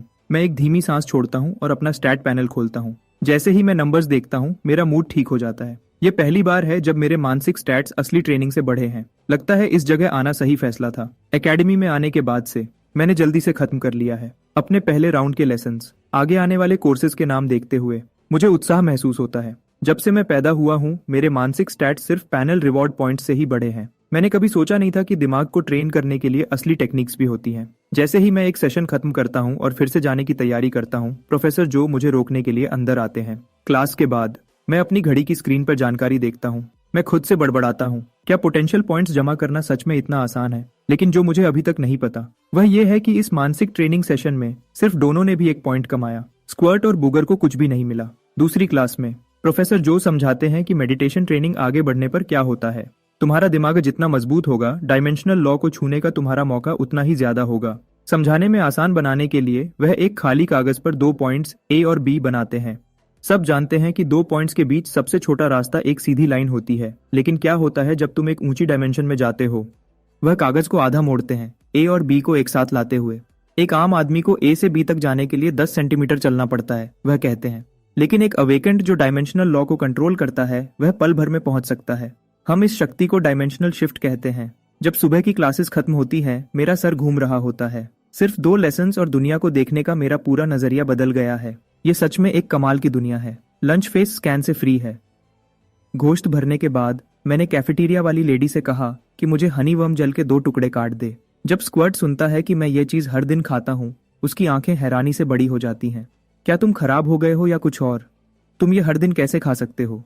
वह देखता है जब मैं जेल को पानी में मिलाता हूँ। हवा में एक तेज तीखी गंध फैल जाती है। स्क्वर्ट, जो मेरे बिल्कुल सामने बैठा है, लगभग उल्टी कर देता है। आदत पड़ जाती है, मैं कहता हूँ, बिल्कुल बेपरवाह। मैं उसे हिलाता हूँ और पूरा एक ही बार में पी जाता हूँ। मेरी शांत प्रतिक्रिया सबको हैरान कर देती है। कोई नहीं मानता कि 1 साल का बच्चा यह सब संभाल सकता है। तो वह मेरी नकल करते हैं। एक घूंट और वह सब बिना किसी एक्सेप्शन के उल्टी कर देते हैं। लंच के बाद मैं डॉम वापस जाता हूँ और अपनी घड़ी की स्क्रीन चेक करता हूँ। सिटी पेपा नाम के एक कैंडिडेट ने डेली एवरेज स्कोर का लीडर बोर्ड बनाया है। 98 कैंडिडेट्स रैंक्ड हैं। आधे दिन में 5 पॉइंट्स कमाने के साथ मेरा रैंक 45वां है। टॉप स्पॉट वन पंच का है, जिसका डेली एवरेज 11.7 है। उस दोपहर एक बस सबको ट्रेनिंग हॉल ले जाती है। जैसे ही मैं खुला मैदान और सारे इक्विपमेंट देखता हूँ, मेरी आंखें चमक उठती हैं और मेरा खून तेज हो जाता है। जब मुझे पता चलता है कि ट्रेनिंग की अवधि और तीव्रता पूरी तरह मुझ पर है, मैं सीधा मार्शल आर्ट्स हॉल में अनआर्म्ड कॉम्बैट जोन की तरफ जाता हूँ। मैं अपने आसपास की फुसफुसाहट को इग्नोर करता हूँ और पूरी तरह कोच हॉक जो सिखा रहे हैं उस पर ध्यान देता हूँ। मैं खड़ा भी हो जाता हूँ, मिरर मोड एक्टिवेट करता हूँ और उसकी टेक्निक्स को तुरंत कॉपी करता हूँ। कोच हॉक ने इस सेक्शन को खत्म करके बच्चों को आगे बढ़ाने का प्लान बनाया था, लेकिन आधे रास्ते में वह बिल्कुल रुक जाते हैं। वह बड़ी हैरानी भरी आंखों से मुझे घूरते हैं। मेरी काउंटरिंग टेक्निक साफ है, रिदम स्मूथ है, साफ तौर पर पहले ही एक बिगिनर के लेवल पर है। कोच हॉक लेसन खत्म करते हैं, फिर तुरंत पूछते हैं, तुम कितने साल के हो? तुम कितने समय से संडा की ट्रेनिंग कर रहे हो? अभी 1 साल का हुआ हूँ। सांडा की ट्रेनिंग कुछ महीने से कर रहा हूँ शायद। मेरे बगल वाला एक बच्चा हैरान होकर सांस नहीं रोक पाता। मैंने 1 साल का होने से पहले संडा शुरू की थी। क्या मैं पागल हो रहा हूँ या दुनिया? मैं शर्माते हुए मुस्कुराता हूँ। हाँ, जब तुम नए पैदा हुए हो तो ज्यादा कुछ करने को नहीं होता, बस कुछ चाहिए था जो मुझे बिजी रखे। जब कोच हॉक को पता चलता है कि मैं लगभग पूरी तरह से खुद से सीखा हूँ और कुछ ही महीनों में इस लेवल तक पहुंच गया हूँ, तो वह एक नेम कार्ड निकालते हैं और मुझे देते हैं। वह मुझे अपना वचन देते हैं, चाहे तुम सिलेक्शन पास करो या नहीं। अगर तुम कभी फाइटर बनने का सोचो तो कभी भी मुझसे मिलना। ट्रेनिंग के 20 मिनट बाद ब्रेक के दौरान बाथरूम में चला जाता हूँ, लेकिन यूरिनल के सामने खड़े होकर मुझे एक दुख भरी बात पता चलती है। वह बहुत ज्यादा ऊंचा है, मैं बस उस तक पहुंच नहीं सकता। इसी बीच स्क्वर्ट बीच रास्ते में खड़ा है और अपने बगल वाले बच्चे से एक सवाल पूछता है। शर्त लगाओ, मैं यहाँ से उस स्टॉल के अंदर तक मार सकता हूँ। कोई जवाब दे उससे पहले वह अपनी जिप खोलता है। एक तेज सिसकारी, छपाक की आवाज से ऐसा लगता है कि वह सच में ड्रेन तक पहुंच गया। स्क्वर्ट अपना छोटा हाथ झटकता है जब वह कर चुका होता है। यह मेरा गिफ्ट है, पूरे जोंगजो में हराया नहीं जा सकता। क्योंकि यहाँ ज्यादातर बच्चे छोटे हैं और उनकी ताकत कम है, वह थोड़ी देर बाद ही आराम करते हैं। लेकिन मैं एक प्रोफेशनल कोच के साथ हर पल का फायदा उठाता हूँ। कोच हॉक सब्र वाले हैं, मेरी टेक्निक की गलतियां बताते हैं। मैं मौका लेता हूँ और सारे बुनियादी चीजें दोहराता हूँ। जब ट्रेनिंग खत्म होती है, मैं अपना क्लास पैनल चेक करता हूँ। सुधार की रफ्तार मुझे संतुष्ट करती है। जैसे ही अनआर्म्ड कॉम्बैट सेशंस खत्म होने लगती हैं, सब हॉल के बीच में इकट्ठे होते हैं। स्पारिंग राउंड्स आखिरकार शुरू होने वाले हैं। कई कोचेस रिंग के किनारे सुरक्षा मॉनिटर के रूप में खड़े हैं। एक बार नियम बताए जाने के बाद अलग अलग स्टाइल्स के फाइटर्स प्लेटफॉर्म पर असली तीव्रता के साथ टकराते हैं। इतने सारे अलग अलग स्टाइल्स के फाइटर्स को पहली बार लड़ते हुए देखकर मुझे लगता है कि हर नजर के साथ मैं कुछ सीख रहा हूँ। मिरर मोड एक्टिव होने के साथ जब भी मुझे कोई अच्छा मूव दिखता है, मैं उसे तुरंत सीख लेता हूँ। मिरर मोड में मेरी सीखने की रफ्तार कमाल की है। मेरा क्लास पैनल नए नंबर्स के साथ अपडेट होता रहता है। प्लेटफॉर्म पर कई राउंड्स के बाद हर स्टैंड अप बॉक्सर नीचे गिरा हुआ है। तुम सब बेकार हो, अब मैं तुम्हें दिखाता हूँ कि यह कैसे करते हैं। स्क्वाड बॉक्सिंग की पोजीशन लेता है और प्लेटफॉर्म पर कदम रखता है। रेसलर को बुलाता है। रेसलर मुस्कुराता है और हमला करता है। स्क्वाड फसला कम करता है, कमर से मुड़ता है, अपने कूल्हे आगे करता है और अपनी पीठ को घुमाता है। रेसलर को प्लेटफॉर्म से साफ उड़ा देता है। स्क्वाड अपनी छोटी कमर थपथपाता है और मुस्कुराता है। हाँ, मैं हवा में 5 मीटर तक मार सकता हूँ। क्या तुम्हें सच में लगता है कि मैं पास से लड़ने से डरता हूँ? पूरा हॉल शांत हो जाता है, मेरा मुंह हिलता है। हर कोई जो एकेडमी में आया है उसके पास कुछ खास है। मैं सोचता हूँ कि क्या मुझे स्टैंड अप स्ट्राइकिंग सीखनी चाहिए। सोचने के बाद मैं संडा के साथ रहने का फैसला करता हूँ, लेकिन मुझे कुछ रेसलिंग टेक्निक्स भी सीखनी चाहिए अपने ग्राउंड गेम को बेहतर बनाने के लिए। मैंने काफी देर तक देख लिया है, अब मेरी बारी है। यह सोचकर मैं खड़ा होता हूँ और प्लेटफॉर्म पर चलता हूँ। जैसे ही मैं ऊपर कदम रखता हूँ, खामोशी छा जाती है। कोई आगे नहीं आना चाहता। एक लंबे इंतजार के बाद उनके चेहरों के भाव पढ़कर मैं समझ जाता हूँ कि क्यों। एक पल सोचने के बाद मैं मुस्कुराता हूँ और कहता हूँ, कोई है जो मेरे साथ 3 मूव्स का बदला बदली करना चाहे? आओ देखो कि क्या मैं टिक भी पाता हूँ। इसे मुझ पर एक एहसान समझना, मैं शुक्रगुजार रहूंगा। एक रिएक्शन मिलता है। 3 मूव्स कोई बड़ी तबाही नहीं होनी चाहिए, और एक छोटे मॉन्स्टर की मदद करने का मतलब है उसके साथ कुछ कनेक्शन बनाना। बुरा डील नहीं है। मैं जाऊंगा। एक बजकट वाला लड़का खड़ा होता है। वह स्पार शुरू करने का इशारा करता है। पहले मूव में मैं हमला करता हूँ। मेरे छोटे पैर जमीन से धकेलकर आगे बढ़ते हैं और मैं तेजी से आगे बढ़ता हूँ। लेकिन सीधे टकराने की बजाय मैं उसके बगल में घूमता हूँ और अपनी बाहें उसके नीचे वाले पैर के चारों तरफ लपेट लेता हूँ। बज़ कट वाला लड़का शांत रहता है। वह अपने घुटने मोड़ता है, अपनी पोजीशन नीचे करता है और अपने सेंटर ऑफ ग्रेविटी को नीचे लाता है। पल भर में मेरे शरीर की हर मसल कस जाती है। मेरी मसल्स में ताकत आती है और मेरे ढीले ट्रेनिंग के कपड़े मेरे शरीर पर कसकर तन जाते हैं। मैं एक मासूम छोटे बच्चे से एक जवान इंसान जैसे जानवर में बदल जाता हूँ। दुगनी ताकत, 2.1 गुना एक्सप्लोजिव फोर्स। मैं बिना चेतावनी के आगे बढ़ता हूँ। मेरा सर सीधा उसकी छाती में घुसता है। एक्सप्लॉइट स्ट्राइक एक्टिवेट करता है। बज़कट वाला लड़का उस भयानक ताकत को सह नहीं पाता। वह पल भर में प्लेटफॉर्म से उछल जाता है। एक मूव, मैच खत्म। पूरी खामोशी। हॉल में हर चेहरा, बच्चे और कोचेस दोनों, हैरानी से बड़े हो जाते हैं। मैं बीस्ट मोड डीएक्टिवेट करता हूँ। मैं उसके पास जाता हूँ, बज़कट वाले लड़के को खड़ा होने में मदद करता हूँ और मुस्कुराता हूँ। स्पार के लिए शुक्रिया। एकेडमी में पहली जीत, मिशन पूरा। इस पल का मजा लेने से पहले ही एक पैनल नोटिफिकेशन आ जाती है। कोच हॉक, जब खाने का टाइम हो तो मुझे जगा देना। मेरे मुंह से यह शब्द निकलते हैं और सब कुछ अंधेरा हो जाता है। मैं सीधा नीचे गिर जाता हूँ, बेहोश होकर। जमीन पर गिरने से पहले ही शांति से खर्राटे ले रहा होता हूँ। जब मैं जागता हूँ, मैं वापस डॉर्म में हूँ। मैं अपनी घड़ी चेक करता हूँ। मेरे पोटेंशियल पॉइंट्स 9 बढ़ गए हैं। डिनर के बाद मिया सही वक्त पर अपना लैपटॉप खोलती है। पूरा परिवार वीडियो कॉल पर आता है। मार्कस का जाना पहचाना चेहरा मुश्किल से स्क्रीन पर दिखा ही था जब चप्पलों की तेज आवाज फर्श पर गूंजती है। पहले मुझे अपने छोटे भाई की याद आ रही है। मुझे उससे बात करने दो। कोको का चेहरा फ्रेम में घुस जाता है। उसकी आंखें उत्सुकता से बड़ी हैं। क्या तुम सिलेक्शन पास कर गए? क्या तुम्हें प्राइज मनी मिली? आराम करो, रिजल्ट्स कम से कम 2 या 3 महीने तक नहीं आएंगे। मैं उसे एक अनुभवी बड़े की तरह हटा देता हूँ। चीजों को जल्दी मत करो। स्कूल में खूब पढ़ाई करो, घर पर अच्छा बिहेव करो और पापा को परेशान मत करो। समझ गई? समझ गई। कोको आज्ञाकारी तरीके से सर हिलाती है, फिर धीरे से समझती है कि कुछ गड़बड़ है। उसे ऐसा क्यों लग रहा है कि उसका छोटा भाई उसे लेक्चर दे रहा है। कॉल खत्म होने के बाद मैं अपना होमवर्क करने बैठ जाता हूँ, क्योंकि प्रॉब्लम को सॉल्व करने के लिए मिडिल स्कूल फिजिक्स की जरूरत है। मैं एकेडमी से मिला टैबलेट खोलता हूँ ताकि सब कुछ ठीक लगे। मेरी उंगलियां तेजी से स्क्रॉल करती हैं, जैसे टेक्स्ट बुक के पन्ने उड़ते हैं। एक नजर में 10 लाइन इन। स्पीड स्कैन पूरी ताकत से चल रहा है। सारी एलिमेंट्री स्कूल की टेक्स्ट बुक्स 2 घंटे के अंदर खत्म हो जाती हैं। तुरंत मिडिल स्कूल फिजिक्स की टेक्स्ट बुक खोलता हूँ। जैसे ही मैं पढ़ता हूँ, मैं होमवर्क के सवाल वाले वीडियो को याद करता हूँ। एक अवेकेंड एक ग्लास में पानी को तुरंत जमा देता है, फिर बर्फ को उतनी ही तेजी से पिघलाता और भाप बनाता है। वह एक बंद कमरे में तेज हवा भी पैदा कर देते हैं। तुम इसकी क्या वजह बताओगे? सारे फिजिक्स मटेरियल को पढ़ने के बाद अपनी दिमागी ताकत 27.1 का इस्तेमाल करते हुए मैं आसानी से खास बातों को समझ जाता हूँ। टेम्परेचर और हीट ट्रांसफर। मैं इसे आम फिजिक्स के तरीके से नहीं देखता। इसके बजाय मैं डायमेंशनल लॉ के नियम जोड़कर एक सही सोच बनाता हूँ। प्रोफेसर जो को ईमेल भेजने के बाद मुझे जल्दी ही उनकी मंजूरी मिल जाती है। उसी वक्त टैबलेट ऐप पर एक नोटिफिकेशन आ जाती है। पिछले टॉप स्कोरर वन पंच का एवरेज हर दिन 11.7 था। मैंने उसकी जगह ले ली है। मेरा डेली एवरेज 19 है। यह हैरान करने वाला नंबर आता है और कमेंट सेक्शन में धमाका हो जाता है। बहुत लोग इसे झूठ कहते हैं। फिर बिना किसी चेतावनी के वन पंच खुद कमेंट्स में आ जाता है। सेक्शन तुरंत शांत हो जाता है। तुम हर स्क्रीन से हैरान करने वाली खामोशी को महसूस कर सकते हो। 19 पॉइंट्स शायद असली हैं। मैं एक बार कमेंट्स देखता हूँ और कुछ नहीं कहता। कोई जवाब देने की जरूरत नहीं। मैं अपना पैनल खोलता हूँ और अगला निशाना देखता हूँ। बस 3 और स्टेट पॉइंट्स चाहिए। जैसे ही एवोल्यूशन माइलस्टोन मिल जाएगा, मुझे एक फॉर्म रिवॉर्ड और एक ट्रेट रिवॉर्ड मिलेगा, दोनों अच्छी क्वालिटी के। मैं खुश हुए बिना नहीं रह पाता। क्या होगा वह? अब जब मैंने मेडिटेशन टेक्निक को पूरी तरह सीख लिया है, मेरी दिमागी ताकत हर दिन 0.1% बढ़ती है। साइकी फॉर्म आई को अनलॉक करना अब सच में मेरी पहुंच में है। जैसे ही मैं अपनी रोज की मेडिटेशन करता रहता हूँ, मेरे सेशंस लंबे होते जाते हैं। एक हफ्ते बाद मैं हर सेशन में 14 मिनट से 17 मिनट तक पहुंच गया हूँ। भले ही मैंने अभी तक डायमेंशनल लॉ को छुआ नहीं है। मुझे एक हैरान करने वाली बात पता चलती है।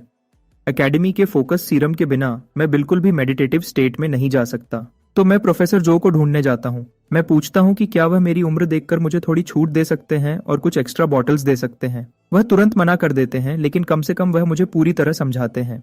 डायमेंशनल लॉ को छूने के लिए सिर्फ एक मजबूत दिमाग और शरीर ही नहीं, बल्कि बहुत अच्छी किस्मत भी चाहिए। सिर्फ वह खास लोग जिनकी शारीरिक और दिमागी ताकत इंसानी शरीर की जेनेटिक सीलिंग तक पहुंचती है, वह ही इसे करने के लायक होते हैं। कुछ लोगों के लिए एक सेशन ही काफी होता है अगर किस्मत उनके साथ हो। दूसरों के लिए 100 एक्स्ट्रा बॉटल्स फोकस सीरम भी कोई फर्क नहीं डालेंगी। क्योंकि मैं जल्दी ही डायमेंशनल लॉ को छूने वाला नहीं हूँ, मैं अपनी स्टैट्स बढ़ाने के लिए मेडिटेशन करता रहूंगा। और प्रोफेसर जो ने जो बताया है उसके हिसाब से एलीट टियर के लिए शारीरिक स्टैंडर्ड मेरे अगले एवोल्यूशन टारगेट से मिलता जुलता लगता है। डिनर के बाद मैं हमेशा की तरह ट्रेनिंग हॉल जाता हूँ। जैसे ही मैं अंदर जाता हूँ, मुझे एक लड़का दिखता है जिसके बिल्कुल बाल नहीं है। उसका सर बिल्कुल उबले हुए अंडे जैसा लगता है। इधर उधर पूछने के बाद मुझे पता चलता है कि वह लीडर बोर्ड वाला वन पंच है। अभी एग हेड 100 किलोग्राम पर बेंच प्रेसेस कर रहा है। वह लगभग 6 या 7 साल का लगता है, लेकिन उसकी मांसपेशियों की बनावट कमाल की है। उसके कंधे और बाजुओं में पहले ही स्ट्राइएशंस दिख रहे हैं। मैं अपनी स्क्वाट रूटीन शुरू करता हूँ। बीस्ट मोड चालू किए बिना मैं 90 किलोग्राम स्क्वाट कर सकता हूँ। जब मैं अपनी वर्कआउट में पूरी तरह लगा होता हूँ तो पीछे से एक आवाज आती है। यह थोड़ा शर्म की बात है, सच में। मैं अपनी आवाज धीमी रखने की कोशिश करता हूँ। मुड़ता हूँ, यह एगहेड है। शर्म की बात से तुम्हारा क्या मतलब है? मैं पूरी तरह समझ नहीं पाया। शर्म की बात है कि तुम्हारे पास अवेकनिंग ट्रेट नहीं है। तुम जानते हो कि एकेडमी में बहुत सारे बच्चे अवेकनिंग ट्रेट के साथ पैदा होते हैं। बिना ज्यादा मेहनत के वह ए रैंक तक, यहाँ तक कि एस रैंक भी पा सकते हैं। तुम्हारे पास हाई पोटेंशियल पॉइंट्स हैं और अच्छा अनुशासन है, लेकिन अवेकनिंग ट्रेट के बिना एक्सपर्ट्स शायद ध्यान नहीं देंगे। तुम ए रैंक पर ही अटके रह सकते हो। मैं बहस नहीं करता, इसके बजाय मैं मुस्कुराता हूँ और पूछता हूँ, तुम्हारा क्या? तुम्हारे पास अवेकनिंग ट्रेट है और एक मजबूत इरादा है। श्रिंक अचीवेटिंग एकेडमी की हद है, मेरी नहीं। मैं समझ नहीं पाता कि वह क्या कहना चाहता है, तो मैं पूछता हूँ, तो तुम मुझे यह सब क्यों बता रहे हो? वह मेरी आंखों में सीधा देखता है, पूरी तरह गंभीर। अगर एकेडमी तुम्हें एस रैंक नहीं देती तो मेरे साथ काम करना। मैं तुम्हें एस रैंक जैसा बर्ताव दूंगा। 6 या 7 साल का और पहले ही चेले बना रहा है और एकेडमी से लोगों को चुरा रहा है। मैं उसे सीधे मना नहीं करता। इसके बजाय मैं खड़ा होता हूँ और बार पर प्लेट्स लगाना शुरू करता हूँ। एक के बाद एक प्लेट लगती जाती है और वजन तेजी से बढ़ता है। 90 kilogram, 110 kilogram, 130 kilogram, 150 kilogram, 80 kilogram. Egghead का शांत चेहरा गायब हो जाता है। उसकी आंखें हैरानी से भर जाती हैं। सारी प्लेट्स लगाने के बाद मैं उसे मुस्कुराता हूँ। वैसे एस रैंक मेरी हद भी नहीं है। 150 किलोग्राम का बारबेल अपने कंधों पर उठाता हूँ। 3 साफ टेक्स्ट बुक स्क्वाट्स। मैं बार को एक भारी आवाज के साथ वापस रखता हूँ। कमरे में सब हैरान हैं। एगहेड जमा हुआ खड़ा है, शांत। उसका चेहरा बिल्कुल गंभीर हो जाता है। उसने शायद समझ लिया है कि मैं क्या कहना चाहता था। एगहेड एक लंबी सांस लेता है और मुझे सर हिलाता है। फिर वह मुड़ता है और बिना कुछ कहे चला जाता है। मैंने अभी अभी बीस्ट मोड चालू किया था एक बड़ी बात कहने के लिए, चोट से बचने के लिए। आज रात का स्ट्रेंथ सेशन जल्दी खत्म करना पड़ेगा।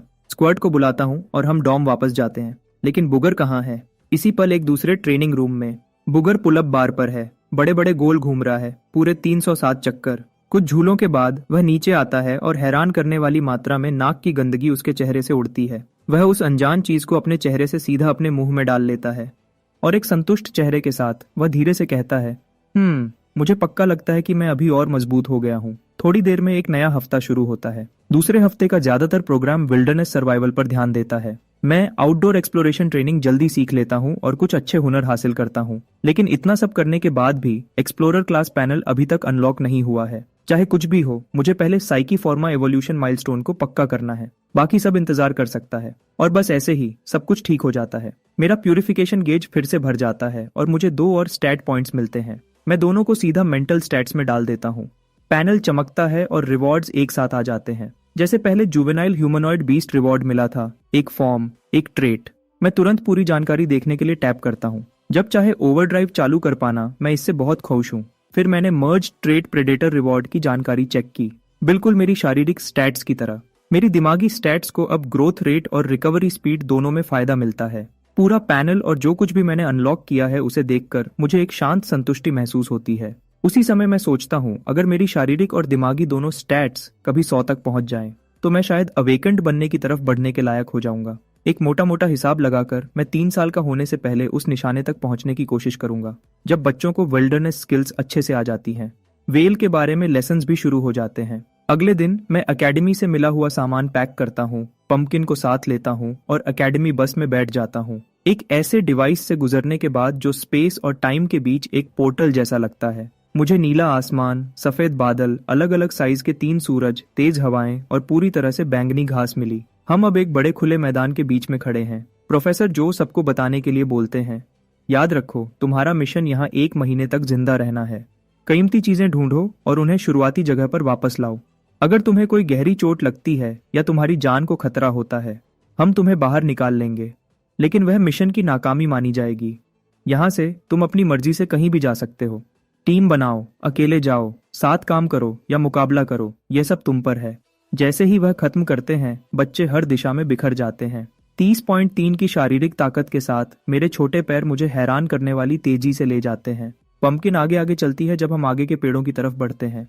हे रुको, मेरा इंतजार करो, चलो भी। आधे रास्ते में मुझे पीछे से एक जानी पहचानी आवाज सुनाई देती है। पिछले कुछ दिनों की विल्डरनेस ट्रेनिंग में मैं ओवरड्राइव और मिरर मोड को एक साथ यूज कर रहा हूँ। मेरी स्किल प्रोग्रेशन बहुत तेज रही है, जिससे मैं क्लास में सबसे ऊपर पहुंच गया हूँ। स्क्वर्ट दूसरी तरफ थोड़ा अनाड़ी है, उसके लिए बहुत सारे प्रैक्टिकल काम मुश्किल हैं। तो जैसे ही हम रेमनेंट में घुसे, उसने फैसला कर लिया कि वह किसी मजबूत इंसान से चिपक जाएगा। और हाँ, वह आ रहा है। उसके चेहरे पर बेशर्म मुस्कान है, पकड़ने के लिए दौड़ता हुआ। हम मुश्किल से आधा मिनट पेड़ों की तरफ दौड़ रहे होते हैं जब स्क्वर्ट अचानक हाँफता है। पंपकिन अचानक की चीख पर चौंक जाती है। मुझे भी लगता है कि कुछ गलत है और मैं घूम जाता हूँ। क्या हुआ? स्क्वर्ट अपना टैबलेट निकालता है और उस पर टैप करता है। उसका चेहरा उतर जाता है। यहाँ कोई सिग्नल नहीं है। मेरा एक रैंक्ड मैच था। हम विल्डरनेस मिशन पर हैं और तुम गेम्स के बारे में सोच रहे हो। पंपकिन भी मुड़ती है। एक इंसान और एक बिल्ली दोनों स्क्वर्ट को उसी चिड़चिड़ाहट भरी नजर से घूरते हैं। वह आखिरकार थोड़ा शर्मिंदा लगता है और चुपचाप टैबलेट को वापस अपने बैग में डाल लेता है। अचानक मैं सोचने लगता हूँ कि क्या यह टीममेट फायदे से ज्यादा नुकसान वाला है। शायद हमें अलग हो जाना चाहिए। मैं सिर्फ 1 साल का हूँ, मैं तुम्हें धीमा नहीं करना चाहूंगा। स्क्वर्ट घबरा जाता है। मुझे मत छोड़ो, मैं सच में मदद कर सकता हूँ। मैं मछली पकड़ने में बहुत अच्छा हूँ। मेरा बेटिंग मेथड सबसे अलग है। बेटिंग का क्या मतलब है? मैं नाजान होने का नाटक करते हुए पूछता हूँ। तुम पानी में कुछ बेट फैला देते हो और मछलियां तुम्हारे पास आ जाती हैं। मेरा बेट सबसे अच्छा काम करता है। इससे मेरा ध्यान जाता है। ठीक है, बताओ तुम्हारा बेट क्या है? स्क्वर्ट मुस्कुराता है। मैं बस पानी में पेशाब करता हूँ और मछलियां बिल्कुल पागल हो जाती हैं। मुझे अपने अंदर कुछ बदलता हुआ महसूस होता है। पक्का नहीं कि यह अच्छा बदलाव है। मैं एक बार फिर धीरे से कोशिश करता हूँ। देखो, मैं सिर्फ 1 साल का हूँ। मैं तुम्हें सच में पीछे करूंगा। हम बस अच्छे मैच नहीं हैं। नहीं नहीं नहीं, स्क्वर्ट जल्दी से जोड़ता है। मैं अपना स्पिरिट बीस्ट हंटिंग डॉग भी लाया हूँ, वह पक्का काम आएगा। उस पर मैंने देखा कि एक छोटा गोल्डन रिट्रीवर थोड़ी दूरी से हमारे पीछे आ रहा है। जबान बाहर निकली हुई, हाँफते हुए चल रहा है। यह एक वाटर हंटिंग डॉग है, पानी में बहुत तेज। और मेरे भाई ने कहा था कि रेमनेंट एकेडमी सेटअप में खतरे का लेवल बहुत कम है। लड़ाई के बारे में ज्यादा चिंता करने की जरूरत नहीं।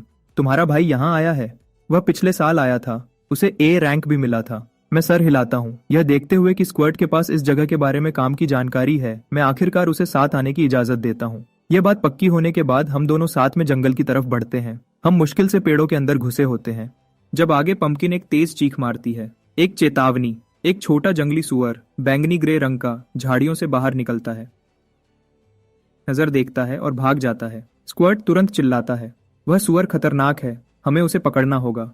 स्क्वर्ट और गोल्डन रिट्रीवर हमारे बगल को कवर करते हैं, कहीं और सुअर छुपे ना हो। फिर मैं अपनी चाकू निकालता हूँ और पंपकिन के पीछे भागता हूँ। कुछ वार और सुअर गिर जाता है। स्क्वर्ट गिरे हुए सुअर को देखता है और चैन की सांस लेता है।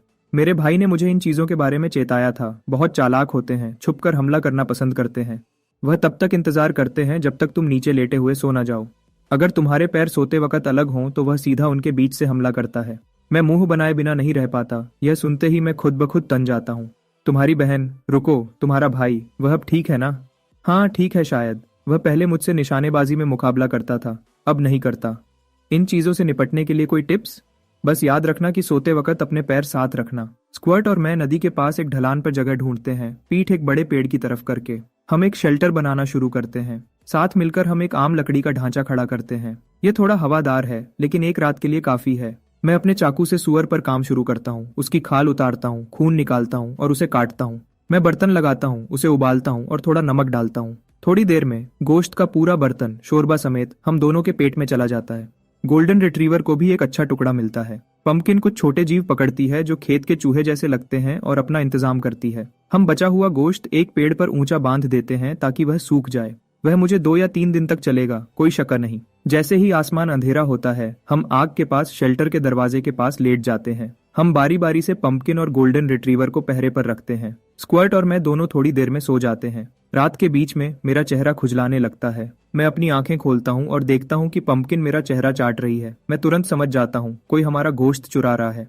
गोल्डन रिट्रीवर ने भी देख लिया है। वह स्क्वर्ट को जगाने के लिए दौड़ता है। मैं खामोशी का इशारा करता हूँ, मैं खामोशी का इशारा करता हूँ, मैं खामोशी का इशारा करता हूँ। धीरे से स्क्वर्ट को जगाता हूँ और उसे सब बताता हूँ। हम चारों, 2 बच्चे, एक बिल्ली, एक कुत्ता, चुपचाप शेल्टर से बाहर निकलते हैं। हम उस पेड़ की तरफ बढ़ते हैं जहाँ गोश्त लटका हुआ है। मुझे बस कुछ दिखता है जो पेड़ पर चढ़ रहा है, पहले ही गोश्त के पास। स्क्वर्ट एक पत्थर पकड़ता है फेंकने के लिए। मुझे कुछ ठीक नहीं लग रहा। मैं उसे रोकता हूँ। मैं अपनी फ्लैशलाइट जलाता हूँ और उसे पेड़ पर ऊपर करता हूँ। एक छोटी लड़की वहां ऊपर है। वह डाली से बिल्कुल चिपकी हुई है, बिना कोई आवाज किए। फ्लैशलाइट की रोशनी उस पर पड़ती है। वह अकड़ जाती है, फिर धीरे से नीचे देखती है। वह अजीब और अदब भरी मुस्कान देती है। कहती है, तुमने मुझे पकड़ लिया। शेल्टर के दरवाजे के बाहर स्क्वर्ट उस लड़की को घूरता है जिसने अभी हमारा गोश्त चुराने की कोशिश की थी। उसने पहले भागने की कोशिश की थी। स्क्वर्ट उसे पकड़ने की कोशिश में गिर गया था, लेकिन आखिर में उसे पकड़ लिया। बोलना शुरू करो, तुम हमारा गोश्त क्यों चुरा रही थी? लड़की मुस्कुराती रहती है। स्क्वर्ट का गुस्सा बढ़ता है, क्योंकि मेरे पास खाने को कुछ नहीं था। वह शर्मिंदा होकर अपना सर झुका लेती है। उसकी सीधी बात सुनकर स्क्वर्ट उसे चुपचाप देखता रह जाता है। आग की रोशनी में मैं उसे साफ देखता हूँ और पहचान जाता हूँ। यह मौत है और वह कमजोर नहीं है। उसका हर दिन का एवरेज स्कोर हमेशा टॉप 5 में रहता है। तुम्हारी आज रात की हरकत ने हमारी नींद खराब की और हमारी फ्लैशलाइट की बैटरी भी खर्च की। मैं शांति से नुकसान बताता हूँ। मौत सर हिलाती है और अपने दोनों हाथ आगे करती है, हथेलियां ऊपर। वह अपनी आंखें बंद करती है, कहती है, मारो मुझे। हम तुम्हें क्यों मारेंगे? स्क्वर्ट थककर कहता है, जब तुम चोरी करते हो और पकड़े जाते हो तो मार पड़ती है। क्या सबको ये नहीं पता? हम तुम्हें मारेंगे नहीं, लेकिन तुम पर हमारे नुकसान का कर्ज है। अगर तुम्हें कोई कीमती चीज मिली है तो वह चलेगी, अगर नहीं तो वह घास का बना हुआ जो तुमने पहना है वह दे दो। मौत अपनी घास की बुनी हुई चीज को थोड़ा और कसकर पकड़ लेती है, लेकिन उसके पास सच में कोई कीमती चीज नहीं है। क्या जानकारी पेमेंट में चलेगी? मैं सर हिलाता हूँ। सुनो, मौत अपना दिन बताना शुरू करती है। जब सब अलग हो गए थे, वह अकेली घने जंगल में चली गई और अंदर जाने के बाद उसे घने जंगल में एक गुफा मिली। लेकिन जैसे ही वह अंदर गई, उस पर रेजर क्लॉज के झुंड ने हमला कर दिया। उनके दांत और पंजे बहुत तेज थे, वह बहुत जोर से मारते हैं। उसका सारा सामान खो गया और वह घाटी से भाग गई। जगह से अनजान होने की वजह से वह लगभग पकड़ी गई थी। मुश्किल वक्त में एक बहुत बड़ा आदमी, लगभग 2 मीटर लंबा, घाटी की गहराइयों में थोड़ी देर के लिए दिखा और फिर गायब हो गया। उसके साथ एक गहरी, गरजने वाली आवाज भी आई। रेजर क्लॉज ने वह आवाज सुनी और उसका पीछा करना छोड़ दिया। दुम दबाकर भाग गए। घाटी से बाहर निकलने के बाद उसके पास शिकार करने की कोई ताकत नहीं बची थी। तभी उसने पेड़ पर लटका हुआ सुअर का गोश्त देखा तो उसने रात होने का इंतजार किया और अपना काम किया। मौत की बात सुनने के बाद और स्क्वर्ट ने जो खतरे के लेवल के बारे में बताया था, उसे मिलाकर मुझे लगता है कि थोड़ा और उसके बारे में बताना अच्छा होगा। वह 2 मीटर लंबा आदमी शायद कोई मामूली चीज नहीं है। जैसे ही मैं सोच रहा था कि मौत की कहानी कैसे चेक करूं, स्क्वर्ट बिल्कुल सीधे मुंह से कहता है, मुझे पता है कि वह झूठ बोल रही है या नहीं। वह मौत के पास जाता है। पूरी कहानी फिर से सुनाओ, लेकिन उल्टा। जब तुमने गोश्त चुराया वहां से शुरू करो और शुरुआत तक जाओ। मौत हैरान दिखती है, लेकिन बात मानती है। सब कुछ उल्टे ऑर्डर में बताती है। जब वह खत्म करती है, स्क्वर्ट मुझे एक तरफ खींचता है और धीरे से कहता है, वह सच बोल रही है। लोग सिर्फ उसी ऑर्डर में झूठ बोल सकते हैं जिस ऑर्डर में चीजें हुई हैं। उल्टा जाने पर झूठा हमेशा पकड़ा जाता है। ये तुमने कहाँ से सीखा? मेरे पापा ने सिखाया था। एक बार वह काम से वापस आए और मैंने उन्हें बताया कि मैं पूरा टाइम पढ़ाई कर रहा था। उन्होंने मुझे सब कुछ उल्टा बताने को कहा। मैं आगे झुकता हूँ। और फिर क्या हुआ? स्क्वर्ट की मुस्कान रुक जाती है। फिर उन्होंने मुझे मारा। मौत के पास वापस जाते हैं। तुम जा सकती हो। वह सर हिलाती है, लेकिन उसकी आंखें बर्तन में रखी दर्जनों बेरीज से नहीं हट रही हैं और उसके पेट से एक लंबी धीमी आवाज आती है। मौत ने आज जो कुछ भी झेला, उस सब को याद करते हुए, उसकी लड़ने की ताकत स्क्वर्ट से साफ तौर पर ज्यादा है और दोनों को उस गुफा को मिलकर खोजने से फायदा हो सकता है। यह सोचकर मैं मुट्ठी भर बेरीज लेता हूँ और उसके हाथ में देता हूँ। तुमने जो जानकारी दी वह कीमती थी। यह तुम्हारी है। मौत की आंखें चमक उठती हैं। वह उन्हें सेकंड्स में खा जाती है। 2 निवाले और वह खत्म। साफ है कि उससे उसका पेट बिल्कुल नहीं भरा। मैं सही मौका देखता हूँ। क्या साथ काम करना चाहती हो? हम उस गुफा को एक टीम की तरह खोजेंगे। बची हुई बेरीज का आधा हिस्सा तुम्हारा होगा और एक टुकड़ा गोश्त भी। मेरी पेशकश सुनने के बाद मौत हिचकिचाती है। वह बर्तन में रखी बेरीज पर चोरी छिपे नजर डालती है, लालच को रोकती है और धीरे से कहती है, शुक्रिया। फिर वह पल भर में गायब हो जाती है। जंगल की गहराइयों में दौड़ती हुई चली जाती है। अगली सुबह जल्दी स्क्वर्ट और मैंने बात की और जल्दी से जल्दी गुफा की तरफ जाने का फैसला किया। हम जल्दी से सामान पैक करते हैं और फिर निकल पड़ते हैं। 2 बच्चे, एक बिल्ली, एक कुत्ता। 3 घंटे पैदल चलने के बाद हम आखिरकार पहुंच जाते हैं। यह वह जगह है जहां मौत ने अपना आधा दिन इस मुश्किल जगह में गुजारा था। स्क्वर्ट कांटों से भरे रास्ते को देखकर धीमी से सीटी बजाता है, फिर गंभीर हो जाता है। ध्यान से, अगर सिस्टम ने हमें खतरे में बताया और एकेडमी ने हमें बाहर निकाल दिया तो मिशन खत्म हो जाएगा। यह चेतावनी ध्यान में रखते हुए मैं पंपकिन के साथ पहाड़ में आगे बढ़ता हूँ। बस कुछ कदम अंदर आगे एक काला साया दिखता है, बिल्कुल वैसा ही जैसा मौत ने रेजर क्लॉ के बारे में बताया था। इस जगह का सबसे खतरनाक शिकार करने वाला जानवर।